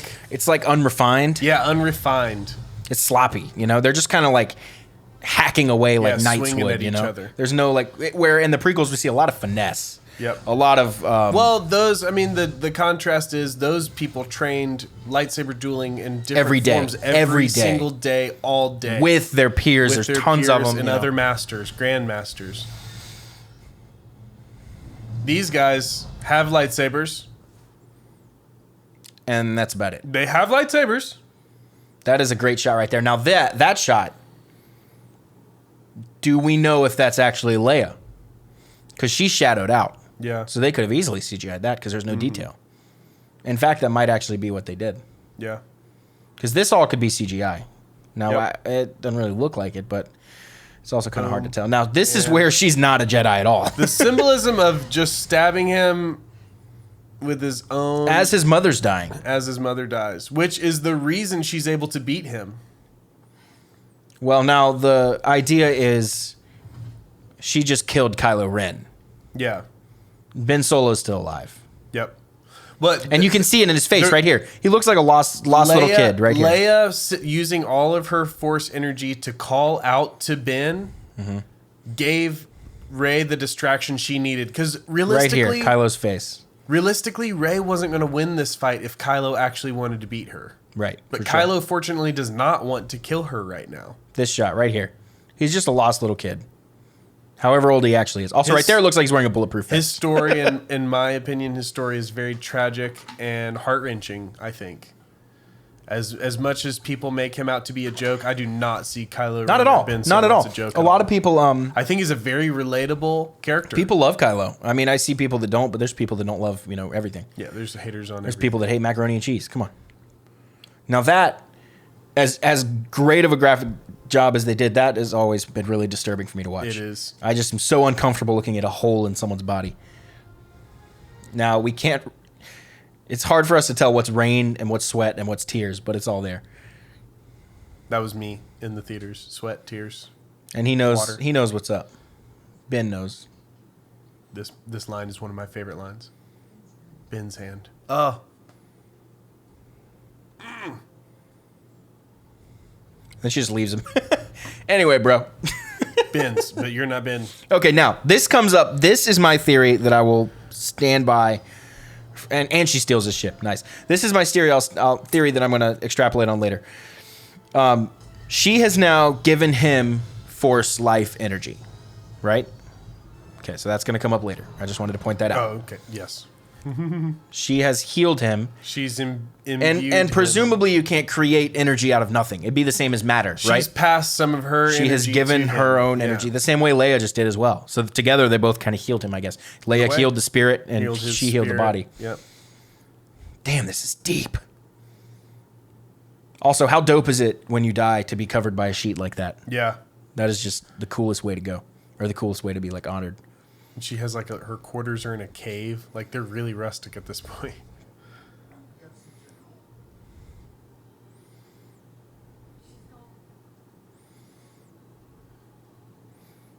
The pregnant pause, and then she goes, she went out for groceries.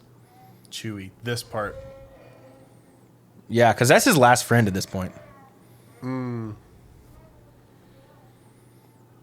That's literally it. Like, everyone that Chewie's known up to this point is gone.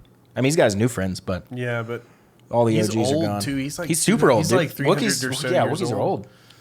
Remember, he's with Ahsoka in the Clone Wars. Yeah. He's with I want to Yoda in the say prequels? that I want to say that he's roughly between 266 and 300. That's a very at this specific point. low guess. I think. Well, that's the number I remember. It may be more than that. I remember seeing That right there, that reveal was like a slap in the face in a good way. I cried. In a good way. I cried real the hard second right he here. shows up, your stomach drops, and you're just like, "What?" I think we should take a moment to appreciate this scene. Yeah, but they can't hear it. Remember? It's Oh kinda- yeah, they can't hear it. Well, they could, but it's gonna be super quiet. Right. Well, hopefully So- you guys are watching along. Yeah, I mean, we gave you the little screen up there in the top to see. We didn't want to make it. I feel like the symbolism here is very obvious. Obviously, the parallelism rather to the Force Awakens, the scene in the Force Awakens is verbatim to the scene on the bridge. In Yeah, Force Awakens. yeah, and deliberately, you're right. Because this is his second chance. He's got a Oh, second yeah, I chance. love it. He I had love one it. chance and he messed it up. And now he's getting a second Well, I chance. feel like What really, though, when we think about it, Han's not there. He's giving himself a second I chance. feel like Han's death was pivotal in projecting Kylo Ren forward to the point that he would have his turning point. Do you see what I mean? Kylo Ren had to become himself so he could come back to. He wasn't even fully Kylo Ren yet. Yeah, that's a good point. That was what. So that's what made him Kylo Ren. Yes. Yeah. Killing his father is what solidified his identity as Kylo Ren, and he had to become that in order to return. He never, if he never achieved his fulfillment of being Kylo Ren, there never would have been a place to return from. So, and that also allowed him to be here with Kylo now, with Ben now, from his memory. Because if Han was alive, he wouldn't be a memory here now with Ben. You know what I mean? Because Yeah. he wouldn't be having a memory of his dead dad if his dad weren't dead. And he needs him here now to give him that same pep talk he gave him to kill him. Yeah, so he already knows the pep talk. You're right. And that was a great moment. That even actually got a small cheer, if I remember, from our theater. Yes. And then here, I feel like we begin the third act. So we've just concluded the second act. And I feel like we're stepping into the third That act. scene with Han and Ben is top 2 favorite scenes of the movie, only matched with the ones coming up next with Rey and Luke.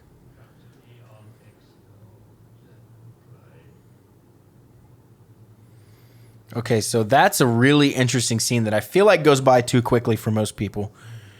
Palpatine basically says, Kylo's out. crap, I messed up. We're calling an audible. Yeah, you're my new supreme leader now, That's Pride. basically what just happened.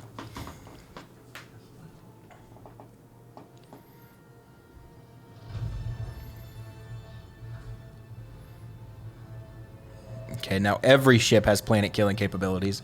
They just won't stop with trying to kill full planets at once. They survive through fear, or they control through fear. I like that lady. She just goes, five. It's, like, it's not even really a full word, just five. So this is Kajimi they're blowing up.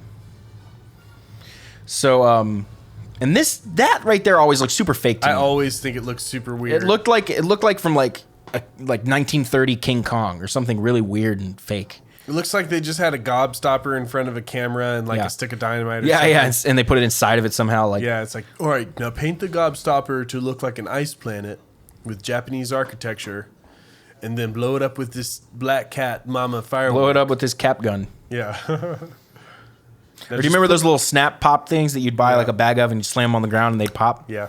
One of those. What are those called? Ninjas. Ninja dust. I don't know. Definitely won that. Okay, here's the summary of Rose's acting, or Rose's character, not Kelly's acting, in this movie. What now? Oh, yeah. It's just this face. Inquisitive. Just serious face at random times in the movie.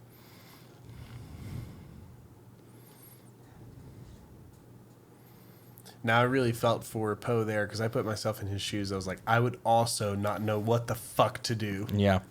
I mean, Carabast. Carabast. And okay, so Lando's hiding in the dark corner of a room with a dead woman. Yeah. He's just over there to himself going, Chewbacca. Chewbacca. Chewbacca.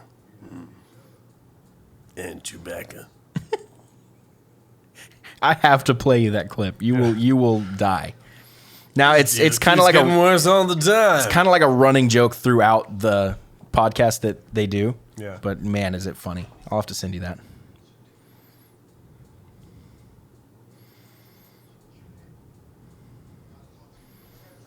Another great edit.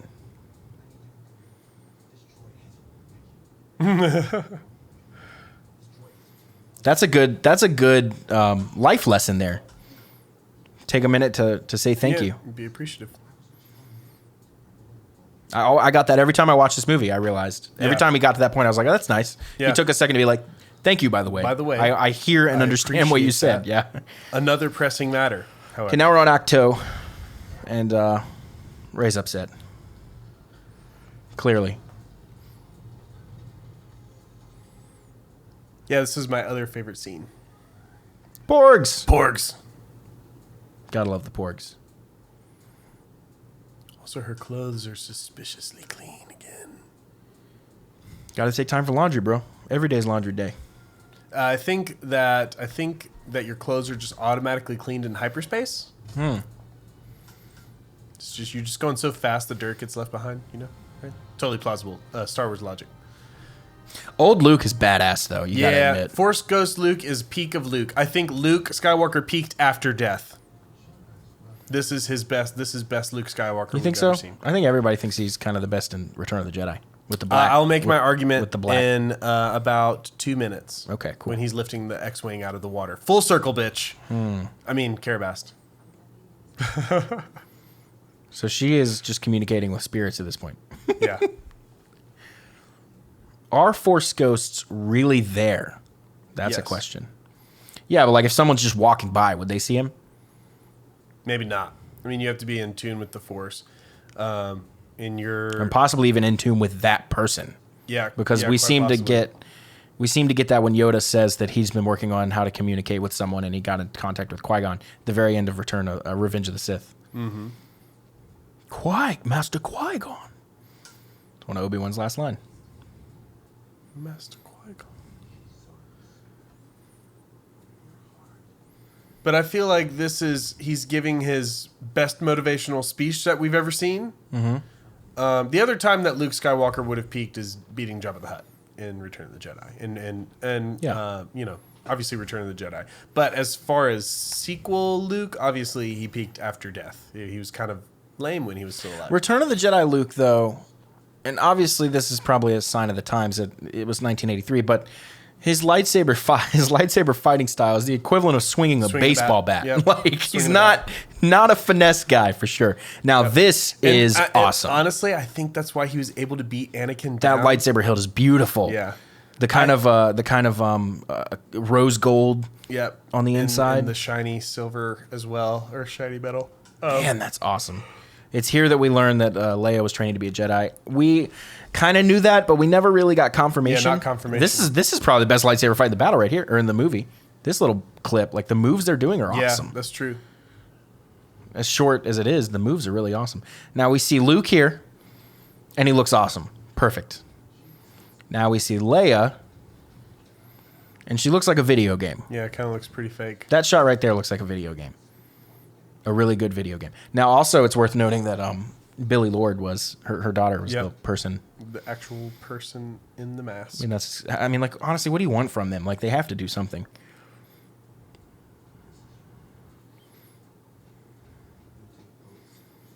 Can you come up with a scenario in which they use that scene and don't make someone mad? As far as CGI?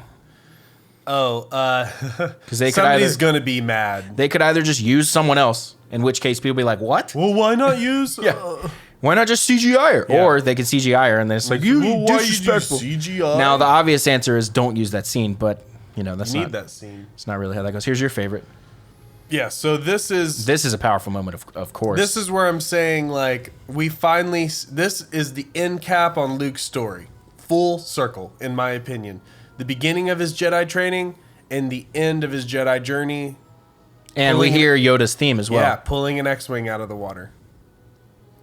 And this is almost like Luke saying... He's not even trying, dude. He's so strong. And it's almost like Luke's way of saying, like, yeah, this at one time was impossible for me, but look at me now. Mm-hmm. Almost like a show of... It's for him, almost. It is for him, but also it's for Rey. It's like, see, you can do marvelous, incredible things. Mark Hamill is phenomenal. Yeah. That little smart laugh he did at the end. Oh, my God.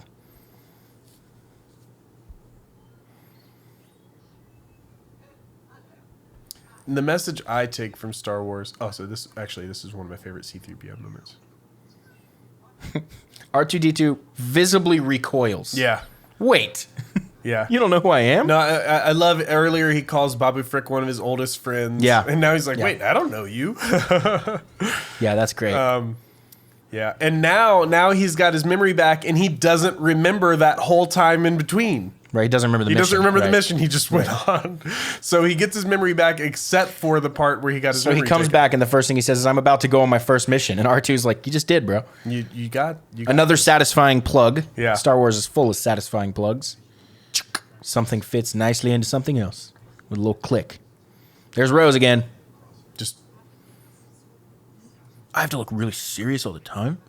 Now, again, that's not a knock on Kelly Marie Tran. Unfortunately, they didn't really give her character a lot of stuff to do in this movie. Yeah, they set her character up, and then they didn't really use her. I guess they set her up, but everyone hated her. So much so that she's not on social media anymore. Well, they hated The Last Jedi. That's really what it was. They just hated The Last Jedi. If there were any Star Wars movie that I would allow someone to hate, it would be The Last Jedi. I just don't see it. I think it's fine. It's fine.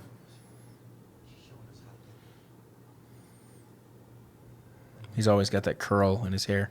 Mm-hmm.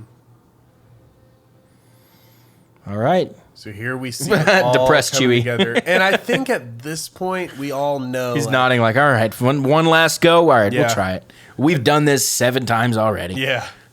I think at this point, we all know, like, okay, here's where we're definitely getting to the end game. Right.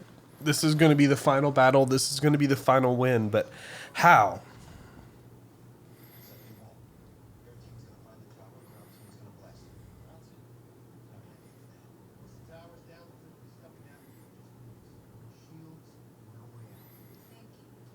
Okay, if you have an idea for that, this would be the meeting you share that Yeah, in. this is kind of where we're sharing our ideas for that. Do you guys mind illuminating a little bit on that subject? A lot of bulbous eyes in this meeting. Yeah. Yin yub. Now, here's the problem. He looked better in the 70s. Yeah. What did they do to him?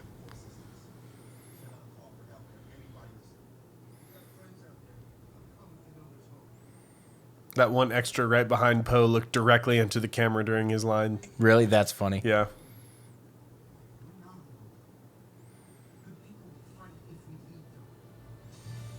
Okay. Now... Okay, I do like the voiceover over the montage. Mm-hmm. That's nice. With the Resistance theme, I guess. And here we see the first battle with the new generation fully in charge. This is the first mission, the first operation where That's a good everything's point. on Poe and Finn and Rey's shoulders. That right there was a Bothan, for those of you that might not know what a Bothan looks like. Many Bothans That died guy to that bring just us this was doing that information. thing, that was a Bothan. including the Bothans. Many Bothans were killed giving this information, and then no Bothans were in Rogue One. Yeah. Not one. No Bothans. How's that line fit into things? Maybe They did such a meticulous job fitting Rogue One into the story of everything, but Yeah, I feel like except for that the one line Bothans. is a weird Yeah. like little asterisk on it. Maybe we mean, can again, we this can shot is headcanon that Mon Mothma just didn't mean to say Bothans. Maybe by Bothans she was just being racist and just was Yeah. like, It was like, oh, Bothans are coders usually, right? Did Bothans do this for us? No, it was just a girl named Jin. maybe Bothans was a code name. I don't know. Maybe they thought Bothans were in that Imperial compound when it blew on that place. Scarif. Scarif. You can play that map on Battlefront now, and it's super fun. Nice. Okay, Sith Temple on Exegol. Back to Exegol with the X-Wing. We're back to Exegol. This is Ray's first time. Yeah, true. And honestly, wouldn't recommend. Yeah, 10 out of 10 would not recommend. It's stormy constantly. I swear this looks just like the scenery on... There's no beaches. I'm looking it up. Korriban is one. Let's see what other Sith planets there are. I can look it up here too. Star Wars Sith planets.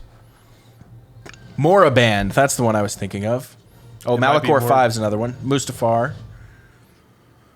Moraband was the one I was thinking of. Is Moraband in Rebels? Korriban is another one. That's kind of an Old Republic one. Is Moraband in what? Is Moraband the one from Rebels? I don't remember the one from Rebels. I've only seen Rebels all the way through one time, and I will be watching it again very soon. Okay, so at this point, It's they are- Malachor. Malachor, Yeah, Malachor is the 5, planet. Isn't that's in Rebels? That's Looks listed right there. It looks like the same. The temples look the same. yeah, see it right here. Gotcha. Yeah, the Sith temple looks just like that, which reminds me of it. Yeah, so it's got storms on it too. A stormy planet with a rock-faced temple that looks like it's hovering. There's no pillars underneath. And to be fair, most Sith planets probably look like that. A lot of creepy statues of Sith lords. But it's I also can't get worth over the architecture that looks like it's a mountain that's floating Right. like 8 feet Right, off the right. ground. Man, crazy. I want to know more about these Sith acolytes, these followers. Where did they find? What are they? Cultists is what they called them. Where did they find thousands of Sith cultists Well, to who's come join they? this meeting? Palpatine, I guess, and the steampunk fanboys. Now, here's a question for you: did they find him? Where did they come from? So presumably, Palpatine would have loyalists. At this point, people don't even remember what the Jedi are. Like normal people are like, "Oh, Jedi, that's an ancient mythology." It was like 60 years ago. And yeah, that'd be like us saying World War One. yeah, it's like What? World War II. That's nonsense. That didn't happen. fighter pilots in World War. That didn't exist. That didn't really exist. It's like really close. The Great Depression, that didn't actually happen, did it? That was a fairy tale from a million years ago. hokey No. religions and Yeah, it's like, wait, the civil rights movement? Did that really happen? I thought we were always just equal. yeah. But no, it just seems crazy that we don't even remember, like the mass collective don't even remember what Jedi are. Meanwhile, there are thousands of Sith cultists that are just showing up on this hidden planet. Well, we don't know. Have they We always don't lived know. there? That's Maybe the they thing. live there. Yeah, that's the thing. We don't know if they just showed up there. They've probably been there for a long time. Maybe Now, they live also, it's reasonable to assume that Palpatine would have had some loyalists. Because think about it from an outsider's perspective, particularly someone that's evil, like a Sith cultist. People are trying to overthrow the government, and Yeah. they assassinate the leader of the government. Yeah. So if I'm liking that government and I'm liking that leader, I'm pissed. Yeah, true. So I'm gonna do whatever I can. If I heard there's a clone of him somewhere, I'm gonna go find that clone and have him lead us again. I you know? think the thing Now here that we see sits Finn's well plan, with- by the way. Right. The thing that sits well with me most is Go just BB-8. believing that those people have kind of just been on that planet for a long time. Right, and maybe right. they're like a whole culture. Yeah, we don't know a lot about Exegol, and that's the way it should be. Yeah, Now true. here we get our first look at the Sith Trooper, Yep. who is a toy, is in the game Galaxy of Heroes, was advertised extensively, and this is the only time we see him right here. Also is an extra dose of red for the film. Right. That's the color of this film. And The Last Jedi too, though. True. Yeah, the colors of today's film Red. is red. I like the it. The color S on the end of film. You're like film. films. I was trying to get my plural and singular right because I messed up my plural for colors. Whatever. It didn't work as well as I wanted it to. Red. It's my favorite Here we color. go. The Sith throne. Now, if I remember this correctly, this is very creepy how Palpatine shows up. So she's in the throne room. Now, also, the cultists are around her, right? We just don't see them yet. They're up in the bleachers. Okay, so she sees the throne. There's no one on it. Now, at some point it cuts, and you see like Palpatine in the background or something. Do I remember that right? He kind of sneaks up on his little Oh, hover no, there arm. they are. Okay, they're there. Yeah, she. Oh, excuse me. Yeah, now right here, as we pan around, I think we see Palpatine behind her. Yep, he's like hovering down on his little hover arm. And he wasn't there a second ago. Because we just saw. And he's just like standing right over here to the left of the throne. Our left.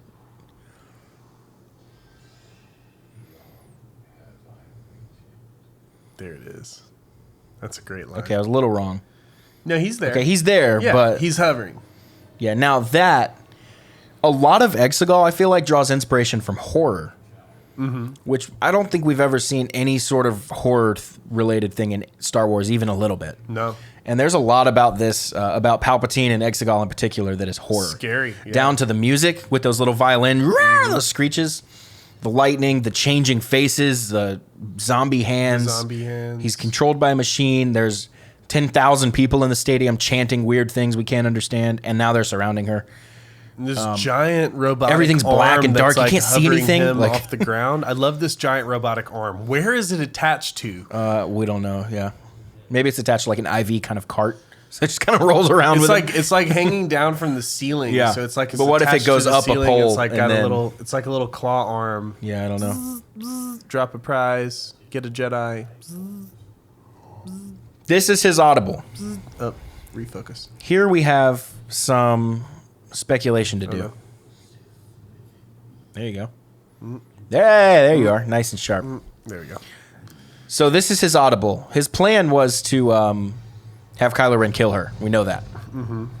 That didn't work out. His plan now is to have her kill him? Or is he bluffing? I think he's bluffing. think he's I really bluffing, think too. he's bluffing. I think he knows she won't do it and he's going to kill her. Or try to. Which is what happens, right? Yeah. Or do you really think he wants her to strike him down so then he can basically possess her and live through her? That's a possibility. I don't know if possession is really a thing that's been established. He might. Now, that was a good shot. He's either bluffing or he really thinks that. I gotta think he's bluffing. I can't even really So then if he's bluffing, what does he want to happen? to kill her. Can't stop yawning. So how does a bluff help him kill her? What is your thought on that? It's a good question. Let me Oh, that's think Poe about that just flew over. Nice.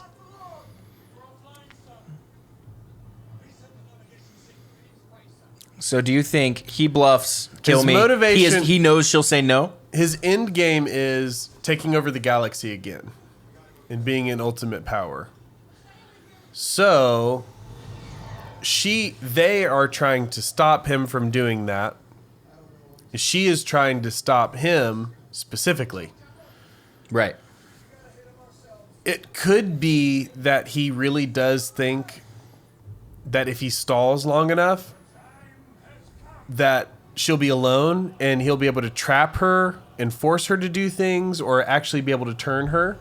So maybe he really does think he can turn her. And by bluffing, he might be stalling. That's a fair point. He always historically thinks he can turn people. And it only really worked once, I guess. I think that he either thinks that he can turn her for real or he's stalling long enough that it's just her to deal with. And by that point, Instead of... her army. So Well, she doesn't have an army. And they are really, really struggling up there you're right now. You're right. Okay, that's a fair point too.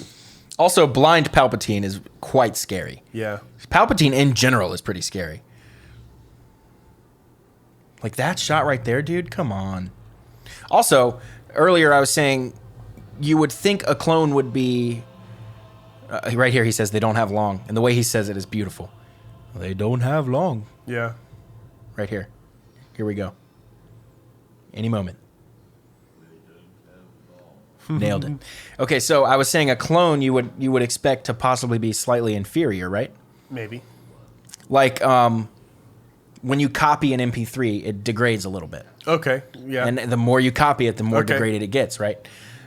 Now, Palpatine's Force Storm he does is anything but like Inferior. If that is him, if he is degraded in quality, let's say, then that just shows us he is as powerful as we think he is. Isn't he leeching her power at that moment, though? I'm not sure. I think We'll he's find out in a leeching her second. power at that moment, possibly. There's so many details to catch in Star Wars That movies. could be what he was stalling for. He might have been stalling to leech her power, because he does have that power. He has the power to transmit Force energy. Does he know Ben is on his way? Surely he does. He must. But right here. Oh. Or does he have a Ooh. connection with Ben? Yeah, he did. He Well- did before. Okay, here's an option. He's bluffing to stall for Ben to get there so he can steal their dyad, which he does. Yeah. That's what I'm saying. He's stalling to steal their power. And I'm pretty sure that's how he does the big Force thing. Okay, so you see Rose more in this movie than I remember you seeing It's her. mostly here but now. it's very small. You see her a little bit in the beginning and a little bit in the middle and then a little now.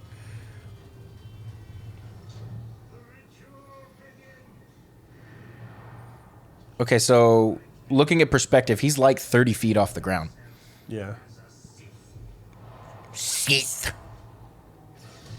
Oh, headshot, dude. So I guess the offer Oh, is dude. he's offering her to turn. So basically he's saying, okay, if you strike me down, you're turning to the Here dark they are. side. So maybe he really thinks that he can turn her. So he's thinking he wins either way. He's thinking, yeah, either I'm going to turn She her. lives and he steals it himself, or she kills him and he's won. Yeah.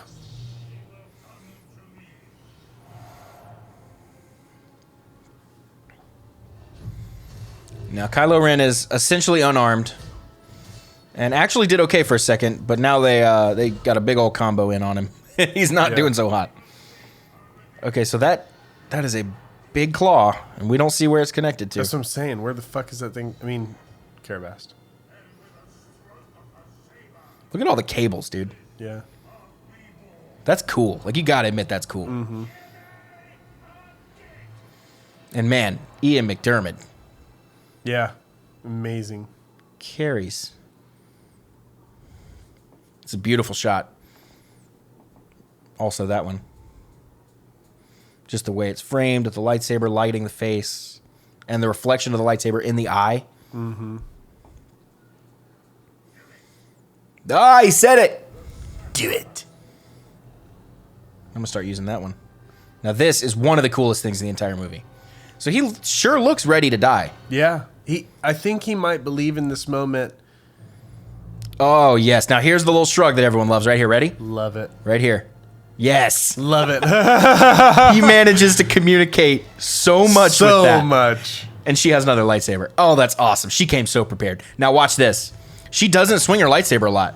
She basically redirects a bunch she's of basically just force blocking bullets or lasers, whatever. That's a Kylo power and Kylo and Darth We power. also see it with Darth Vader, yeah, and Empire Strikes Back.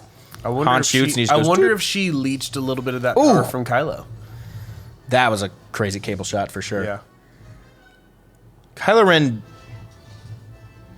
definitely has some of the coolest lightsaber kills. Yeah. Look how efficiently she just these are Praetorian guards, right? Mm-hmm. She's wiping him out. I mean, Right you here, remember right that- here. Great shot, right? Maybe I missed it. Anyway, great shot when he knocks that guy down and has his Yeah. lightsaber down there. And right here, they're like, all right, here we go. But what he communicates with that little shrug is like, okay, now we can fight. Now we can actually fight. It's like, or let's see what you guys got now. And okay, so right there, So correct me if there, I'm I wrong, he think looks very surprised. Yeah, you're right. I think he really did mean his plan to go through the way he said, because technically, if she struck him Now he's- down unarmed, this she is would have really- been committing a dark act anyways. Really creepy. Watching fingers grow back.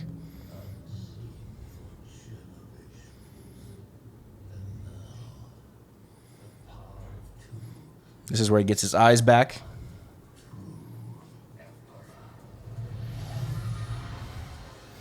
Okay, now I'm confused because he took the dyad. That hit him pretty hard. Now what is he doing? I think it's a well of power that he's leeching. Right Okay. now. He got a taste of it. And that you can fixed see, there's his hands. eyes. Yeah, it fixed his hands with just a taste, and now he's really leeching that power. And I do not like the design of these new ties with the triangle wings. Ooh, there he goes, the funny guy. He's gone. You're not going to believe how well this is going to turn out. Cut to that. Yeah. Damn. I love this right here where you can hear Radio chatter the panic of just of just dying. everyone just dead, dead, dead. Like, I need help, I need help, I need help. Oh, this is sad.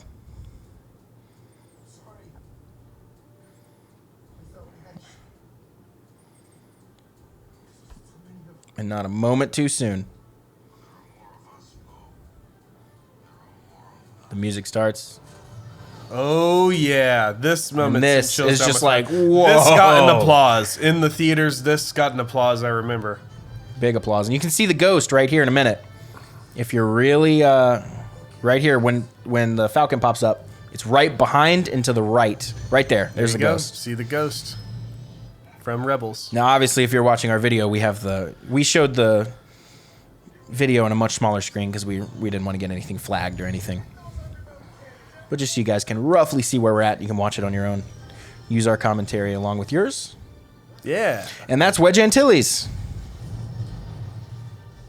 who I believe is Ewan McGregor's uncle, Yeah. the actor, and warned him about joining Star Wars. He said, be very careful. Interesting. I want to know what the rest of that warning was. They're not soldiers. They're just people. It's a good line. They can fly, though, and they can blow up cannons, apparently. Jeez, Yeah. that guy can fly. That was a Y-wing. That's a bomber. Yeah. Okay. Well, okay. And Babu Frick joins up again, which is hilarious. Now, she used 2 insults in 2 sentences. Yeah. She called him Sky Trash and then Spice Runner. Yeah. Literally in 2 sentences. There's a little overkill there, girl. Now, the red accents to Palpatine's uniform are, Super creepy. yeah, Great quite addition. frightening. There it is. Who's he He talking looks- to, he though, when he looks says that? Night Sister. If he's talking to the cultists, that gives us a hint to kind of what goes on. Look What what did you he have. say? Look what you have made. Oh yeah. Okay, Ben's alive. He's not happy.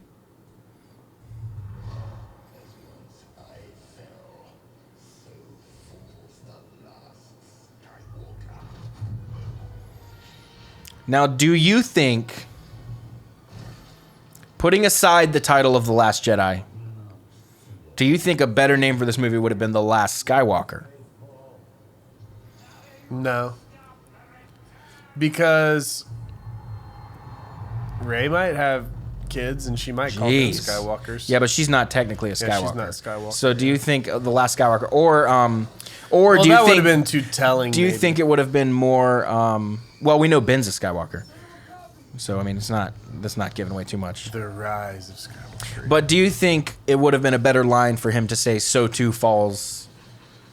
I guess he couldn't say The Last Jedi then. Yeah, I don't know. It just felt weird that he says The Last Skywalker it is. Yeah. when we're used to hearing The Last Jedi or Rise of Skywalker. He's like But combining. his life has been closely tied to the Skywalkers. Mm-hmm. His life and career. And they're his enemy. They're his number one enemy, the Skywalkers. Hey, girl, if you ever were going to get up and make it happen, this will be the time. Right now. Oh, yeah, so we have Now's the time. the Yeah, voices here's the of moment. the Jedi voices Jedi list. moment. Now, I don't know that they're in order. No, probably not. We're going to turn it up a little bit so we can hear it better. She's saying, be with me. You guys, it won't be louder for, but it'll be louder for us. So here we begin to hear voices of the Jedi. And we're going to try to tell you who's who. Obi-Wan, old Obi-Wan. Anakin.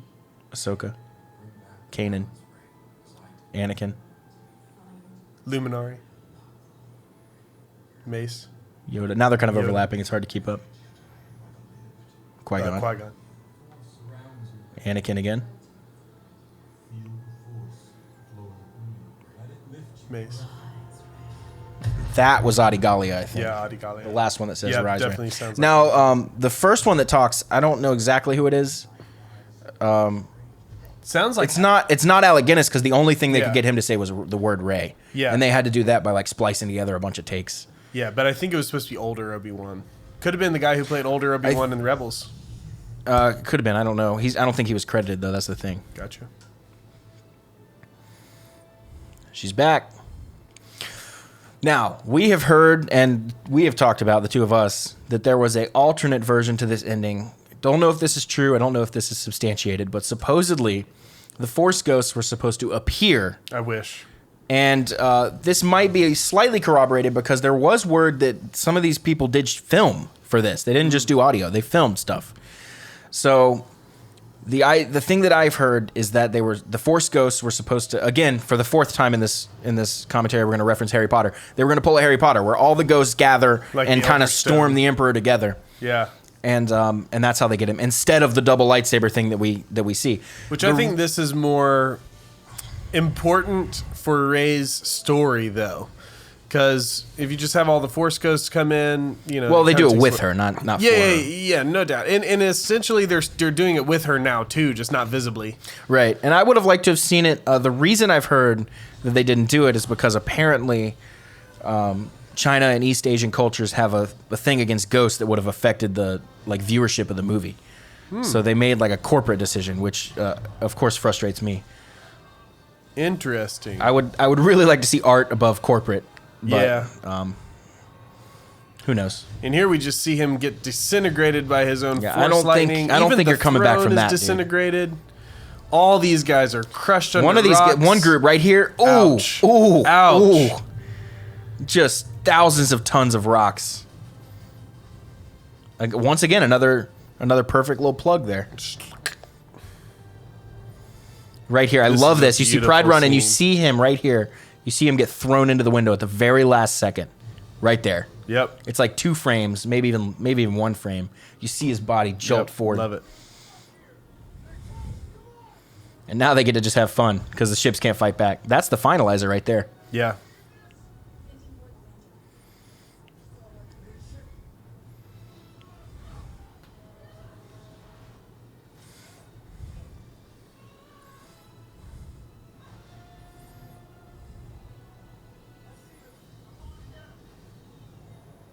Not fast enough.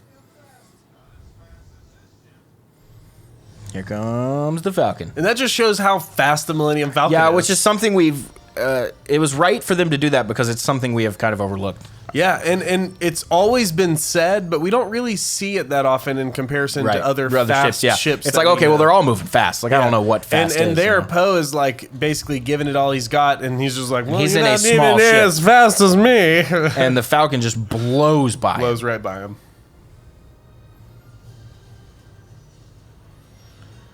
You've seen Solo, right? Oh yeah. I feel like that movie doesn't get as much love or respect as it needs. I've only seen it once or twice, but it was good. It's a really fun movie. I'm really liking Leia's hilt. And here she's done, and Finn feels it. It's another very blatant moment where we see the connection. And I also think that the Force connection he has is because of his love. I do believe that he loves her, but he knows that it's foolish to love her in a way. If that Eyes makes open sense. definitely means dead, by Yeah, the way. yeah, eyes She's open not means just dead. tired. She's gone. Look at that explosion. Like, you can see where Palpatine exploded, basically. But here we go. Boom. Beautiful shot. We pan down to the Literally hand. so beautiful. And he's limping. You can see he's really hurting. Now, this is where my theory from earlier comes back into play. He is still holding on to that life force that Rey gave him. Yeah. And he's going to basically try everything. He's basically just, in my opinion, just desperately trying to help, and that's kind of what ends up happening. It's not that he's trained in the art of force healing or any of that stuff. I think he's just like, oh no, what do I do? I believe that the law of attraction applies here, where there is empty space to be filled. It can. Right. So basically, this power is in him. This life force is in him, and it wants to return back to its source, as all things do. Things want to return back to the source. So the power that's in him now, that's keeping him alive. So the him life looking force, around like that, you see that. He's and I looking feel around. like he lets it go. Desperate. He definitely lets it, like he maybe feels it leaving, and he lets it transmit back to the source. Here he makes a decision. You can see it in his eyes. He feels Because he's a it, or phenomenal he at actor. least recognizes that feeling. And he knows. There's no surprise in his face. So he's basically just going to return to sender. Recreate what she did. Now, do you think there's something to the theory that she just died? She's not even 10 minutes dead. That's easier to bring back than someone that's hundreds of years dead, right? Yeah. I would argue that. She's less than 5 minutes dead. Yeah, she just died. She just died. And same with Kylo. He wasn't even our dead. Brain, but our he would have brain died. continues to live on supposedly for a couple minutes. Yeah. And our so organs all don't things fully- considered, and considering, of course, that Star Wars is not realistic at all, I would say this is actually pretty realistic. This like for in Star Wars and canon, I feel like Yeah, a lot of people are really upset about him being able to do that, but everything I know about Force powers lends me to believe that this is totally plausible. I think so, particularly with the dyad and the returning of life force back and forth. Now here we get the kiss is debatable. Well, we see like we the see kiss. Ben first. He smiles first. Yeah. Right? Or is that after? No, Nope, it's he after. Okay. smiles. So the kiss. Now I will say this took me by surprise when I saw it because I wasn't It didn't take expecting me it. well, it kind of took me by surprise too. I didn't know if they would go for that element, but What do you think? I sensed that they loved each other in a way. The smile. So there's Ben. Unfortunately, we don't get him for very long. I sensed that they had a love, and they even alluded to it in the awkward moments when Ben or Kylo had his shirt off in their visions and stuff like that, and you could see that Rey was flustered by seeing his, Ben Swallow bod. And I don't know, other moments where you can see their frustration with each other, but it's like, can't you just be more like what I want you to be? Can't you just be more like what I want you to be? Can you join me? No, why don't you join me? It's like, why don't y'all just join each other already? I mean, And come on. we did just see Ben and Leia both became one with the Force, which is where the Jedi disappears completely into the life Force. is- Usually to come back as a Force ghost. Yep. Usually they maintain their identity in the Force. There's Rey. I think that one of the most sad and tragic things is the fact that we don't get Ben Solo for more than a minute on screen. Right. Yeah. And that's just part of the sadness that is his story. He made some bad decisions and it cost him. He paid for them in the end, and he still was able to make it But right. the important thing is that he did his made it last right. his last decisions were good ones. Mm-hmm. He saved Rey and chose to save In Rey a over way- himself. Because check this out, he would have died. I'm just putting this together now. He would have died from that lightsaber wound. Would you agree? Oh yeah. So when he returns the life force that she gave him, it's like that. It's like he wasn't healed at all. That lightsaber Yeah. wound was done. Yeah. It's over. He gives back. It's the way I wicked. see it, there was a certain amount of life energy left to be given, and it was only enough for one of them. Right. And that life energy was Rey's in the first place. So really, it was Rey's life energy Right. returning back to her. Right. Now we get the classic triumphant final Star Wars scene. And in this case, it's one of the bigger ones because it's, of course, not only the finale of Episode 9, but it's the finale of the entire saga. The entire saga. Dio and That was a BB-8. cool costume Dio and back BB-8 there. look like two dogs that Yeah. meet. There's like, oh my God, oh my God, oh my God. Whichever character that was behind them had a really cool costume. I don't know who that was. Looked like a bounty hunter almost. I saw that. Now that you said Bounty Hunter, that triggered a Had like memory. the- But yeah, I don't the know who that bull was helmet. either. Yeah. Good. Our main three. This is a great. Oh, this scene, is so much said with no words. Good job. You too. too. You want to fuck? We. And she You says, want some "No." This big guy. He's been in this movie a lot. And They we- spent a lot of time on his prop. Now and I feel that like- little thing. Did you see the little Yeah. guy with the wispy things? Yeah. Obviously stood out. He's very freaky looking. Yeah. He's in Battlefront 2 now. You can Oh, play cool. him. Not that guy, but that species. There's another cool. Several alien cool ones in the character back. Yeah, we're just there. watching the backgrounds. It's Yeah, so funny. we've So seen now- this movie so many times that now I'm taking in all the medal she details. gives him, and forgive me, I didn't hear what she just said. And also, Maz loves Chewie. We know that yeah. from comics. We know that from all kinds of stuff. She loves She Chewie. called him her boyfriend. Right. Still probably does. She gave him a medal. Is that a new medal or is that Han's medal? I think it's Han's medal or somebody Han or Luke's medal for sure. Now we do Wouldn't know Chewie? Did Chewie get one? I forget. he never got a medal. That's always been a running That's joke so that Chewie did not get funny. a medal in that scene. Well, okay, so I'm so like in the Star Wars world that I actually have not seen the movies that recently. Yeah. So, and I forget little details like that all the time, but Yeah, it's a running joke that Chewie did not get a medal. that's so funny and also racist. Yeah. It is. Okay, now here, Jana says something about how long have you been in the War General, and then she doesn't know her parents or whatever, and then Lando says, "Let's go find out." What do you Setting up think? for a spin-off. What do you think? Setting up for a spin-off Well, series. do you think they're related? Oh. They're heavily implying that Lando is her dad. You think? Yeah, and I don't remember if it was she's straight up just still bloody. Just didn't even bother to like kind of wipe the blood She's off. still traumatized. Well, she flew all the way there from like Died. a planet. Like, Yeah. She died. She fucking yeah, that's she died. crazy. Now he's holding hands willingly. Yeah, that's a good moment. That's a good touch. That's a good job you point that out. What was I gonna say? What was I in the middle of saying a second ago? Oh, I don't know. I'm taking in the moment. Probably something about Wookiees. I don't remember.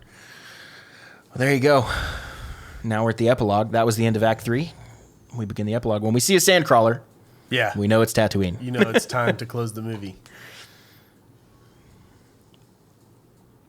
How do you feel about this closing? I feel like it did what it had to do to be your stereotypical story cap. They have. Oh, I remember what I was going to say. We were talking about Lando and Jana. Yeah, sure, go for it. I heard, I don't remember if this was like a reliable source or whatever, but I heard it was pretty much confirmed that they were related. Gotcha. Okay. It's interesting that they did that. This little part right here, she did not want to shoot. You that love part. this. You love that. Yeah, she really hated shooting that. She little looks like slide. she looks like she's having so much fun. She's like, wee. Yeah, but like in the bonus feature, she was really pitching a fit about even having to do that, and it almost seemed like she just didn't want to have to do it right then. But she painted it as she was terrified to do it. Yeah, I need to see the scene just to try Yeah, to read. you should.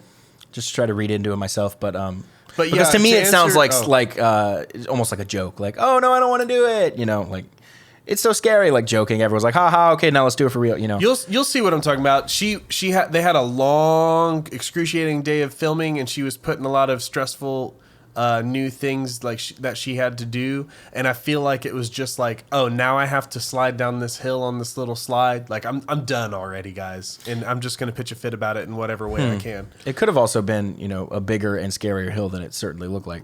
Maybe, or maybe she was joking. Who knows? I don't know. Finally, we Here's see that some lightsaber. we see Very some cool. main character with a yellow lightsaber. We've So, seen yeah, plenty I of them in think games and stuff. To answer your question from a moment ago, I will say that we see a symbolism of the closing of an old era. We see the symbolism, and the closing is by burying the lightsabers. The symbolism of the opening of a new era, igniting the lightsaber. The symbolism of a new identity. This question. The symbolism name? of... Yeah, the symbolism Or of last passing name. on the torch with these literal force ghosts over here on the horizon. Now, would you have liked to see Ben standing with them? I would have. I really would have loved to see Ben standing with them. And, huh? I think that would have been nice. Oh, yeah, absolutely. I mean, they let Anakin in, Look how cute they are. and I feel like Anakin did less after his return than Ben did after his return. Well, also, Anakin was a Jedi for a long time before She says that. Rey Skywalker, which made a lot of people mad, and I'm not mad at all. I think that's a perfect move. I think it was good. If you were You wouldn't want to be a the Palpatine. offspring of a mass genocidal You would not want murdering people to maniac, even know that you were a Palpatine. I would adopt because a new name. people- Well, people do that now in real life. Yeah. More like their parents or like their dad will like kill their mom or something, and they'll change their last name. You know, crazy stuff happens. Like, Oh, yeah. it's not. I And, mean, and no one does what realistically, Palpatine did. No matter, even if you are the Jedi that saved the entire galaxy, if your name is Palpatine, people are going to hold that over your head in the galaxy. Like you wouldn't even want to go or by Palpatine at all. build an army around you or something crazy. Yeah, kind of like how Leia canonically despised the fact that Darth Vader was her father, Right, same thing. Yeah. So she and lo and behold, her name's Leia Organa. Organa, and she never changed that. Yeah. She always went by her adoptive parents' name. Right. And she literally, even into adulthood, she despised everything about Darth Vader. She despised the fact that he was he was her father, rather. Right. She despised it. Anyways, that was dope. Yeah, final thoughts, Good closing stuff. thoughts as the credits wind down here. I really feel like no matter what else happens in the sequels, or like to me, no matter what else happened in the sequels, this really ended it in the most satisfying way. I mean, I was I've been super pleased every time I've watched this movie. This movie is everything that I would have asked for out of the sequels. I don't feel like the other two movies, I know that you want to build up to the third movie being your best one, but I feel like the other two movies in this sequel series just really couldn't even hold a candle to this movie. And I feel like this movie could only be improved by improving the first two movies. This movie alone is a beautiful gem in the saga. I think it's great. Yeah, and I don't think it's really worthy of all the hate. But it does seem that we have this almost kind of counterculture in Star Wars fandom now where the cool thing is to hate whatever's newest. Yeah. Pretty much. Yeah, honestly. And it's because as humans, we hate change. And that's a common theme that's even talked about in Star Wars. And to me, that's the important part of Star Wars is what is the message that you get from it? To me, it's a message of hope, community, doing what's right, and standing up for your friends, being disciplined and diligent in your craft and serving a purpose in your community, standing up against what is wrong, you know? And I think those are important messages to take away. And just like all literature and all art and all media, well, I would say, you know, fiction, especially, and stories, movies, shows, and books and comics, they're all designed to portray some kind of message. And the message in Star Wars is vastly hopeful and optimistic, but also real and relatable. And at the same time, dark and complex. Yep. So there's just so much to love. And this movie really highlights all those aspects to me. Yeah, I think so too. What would you say to all the haters? Or all the people that are hating on it, rather? Carabast. Yeah, just go watch another movie and shut up. Leave Star Wars alone. I'm sick and tired of you guys messing up the Star Wars community. It makes me sick that actors feel attacked online because people don't like whatever some writer did with their character. Here's the deal, guys. Writers are the god of their universe. You don't get a say in what happens in Star Wars unless you work for their creative team. So if you really care that much, go work for their creative team. You know, until then, what makes me laugh is like people will be like, "Oh, well, they should have done this," and they throw out an idea that's like 10 times worse. Yeah, it's like, "Oh God, well, that's why you don't work for them." A lot of people, just like a lot of haters, they don't have the information to be qualified to even be saying the thing that they're saying. Because I'll hear, but that doesn't matter. I'll hear people that don't know that whatever. much about Star Wars, and they'll, for example, they'll be talking about why why Hayden Christensen wasn't good as Anakin, which you and I talked about earlier. And they'll just be listing off their stupid reasons. And me, as an avid fan, an in-depth fan, I'm just scoffing. You obviously know nothing about Star Wars, you know, because you're wrong. Or whatever the plot hole they think they may have noticed. Any plot hole that's in Star Wars, you can find a way to justify it. It's a big galaxy. There's lots of possibilities. Crazier things have happened. And also, it's not real. So. It's also not real. So just like with all fiction, Relax. you have to suspend your disbelief. Here we go. Look at the digital artists flying by. Yeah. It's just a screen of text. It's great. We're only in the S's. Jeez. Bunch of peeps. There you go. Bunch of jobs made by this movie and other movies. Oh, yawn's contagious. Yeah, I know. It definitely Yeah, I couldn't agree with what you're saying We were more. sitting I in the couldn't have Stark said room it for a better while. myself.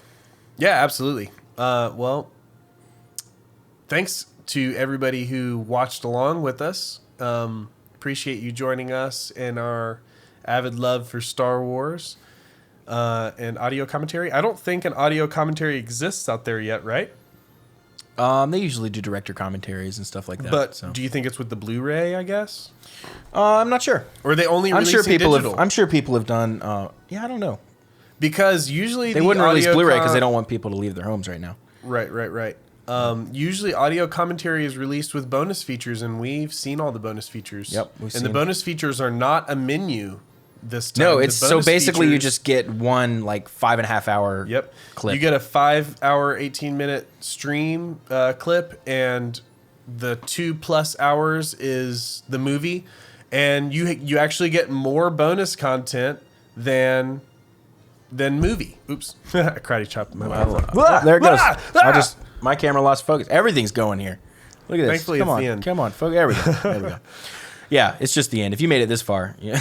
Yeah, we did pretty good. But yeah, we got more. So shout out to all of the behind the scenes in every production that we love, by the way. Remember, everybody, to don't hate the actors if you hate the characters, first of all. Also appreciate the people behind the scenes. The people behind the scenes are what really make the magic You're happen. looking at all their names go by Yeah, now. all They're their still names are by. going there now. And check out the bonus features, because those people, they never get their moment in the limelight. They only get to see, oh, I made that prop, or that was my costume, or I'm in that costume. And few people will know that. Pretty much them and their Exactly, media. them and their close people. So I don't know if you're a true lover of Star Wars, and I imagine if you're watching this and listening to this watch along, you're definitely a true watcher of Star Wars. Go do yourself a favor and watch the bonus content. While you're at it, go watch the bonus content of the other films if you haven't already. Also, check out the documentary Empire of Dreams. That was the bonus content from the original series. Yep. Really, really cool beginning information on the roots of Star Wars and where it got to start and what George had in mind whenever he was beginning all of this. Whether or not he really intended it for this to be this giant thing. One thing that I learned from that documentary was that he and Spielberg went away to Hawaii for a vacation around the premiere of their of the first Star Wars. That's and I think awesome. maybe Spielberg had a release around then too. And they went on vacation so that way they wouldn't know how bad their movies were going to flop. Well, Jaws was 77, wasn't it? It might have been Jaws. Yeah, I think it was probably Jaws. Yeah. They both thought that their movies were going to flop so bad that they didn't even want to be in the public eye. They wanted to be away and let everything blow over before they came back.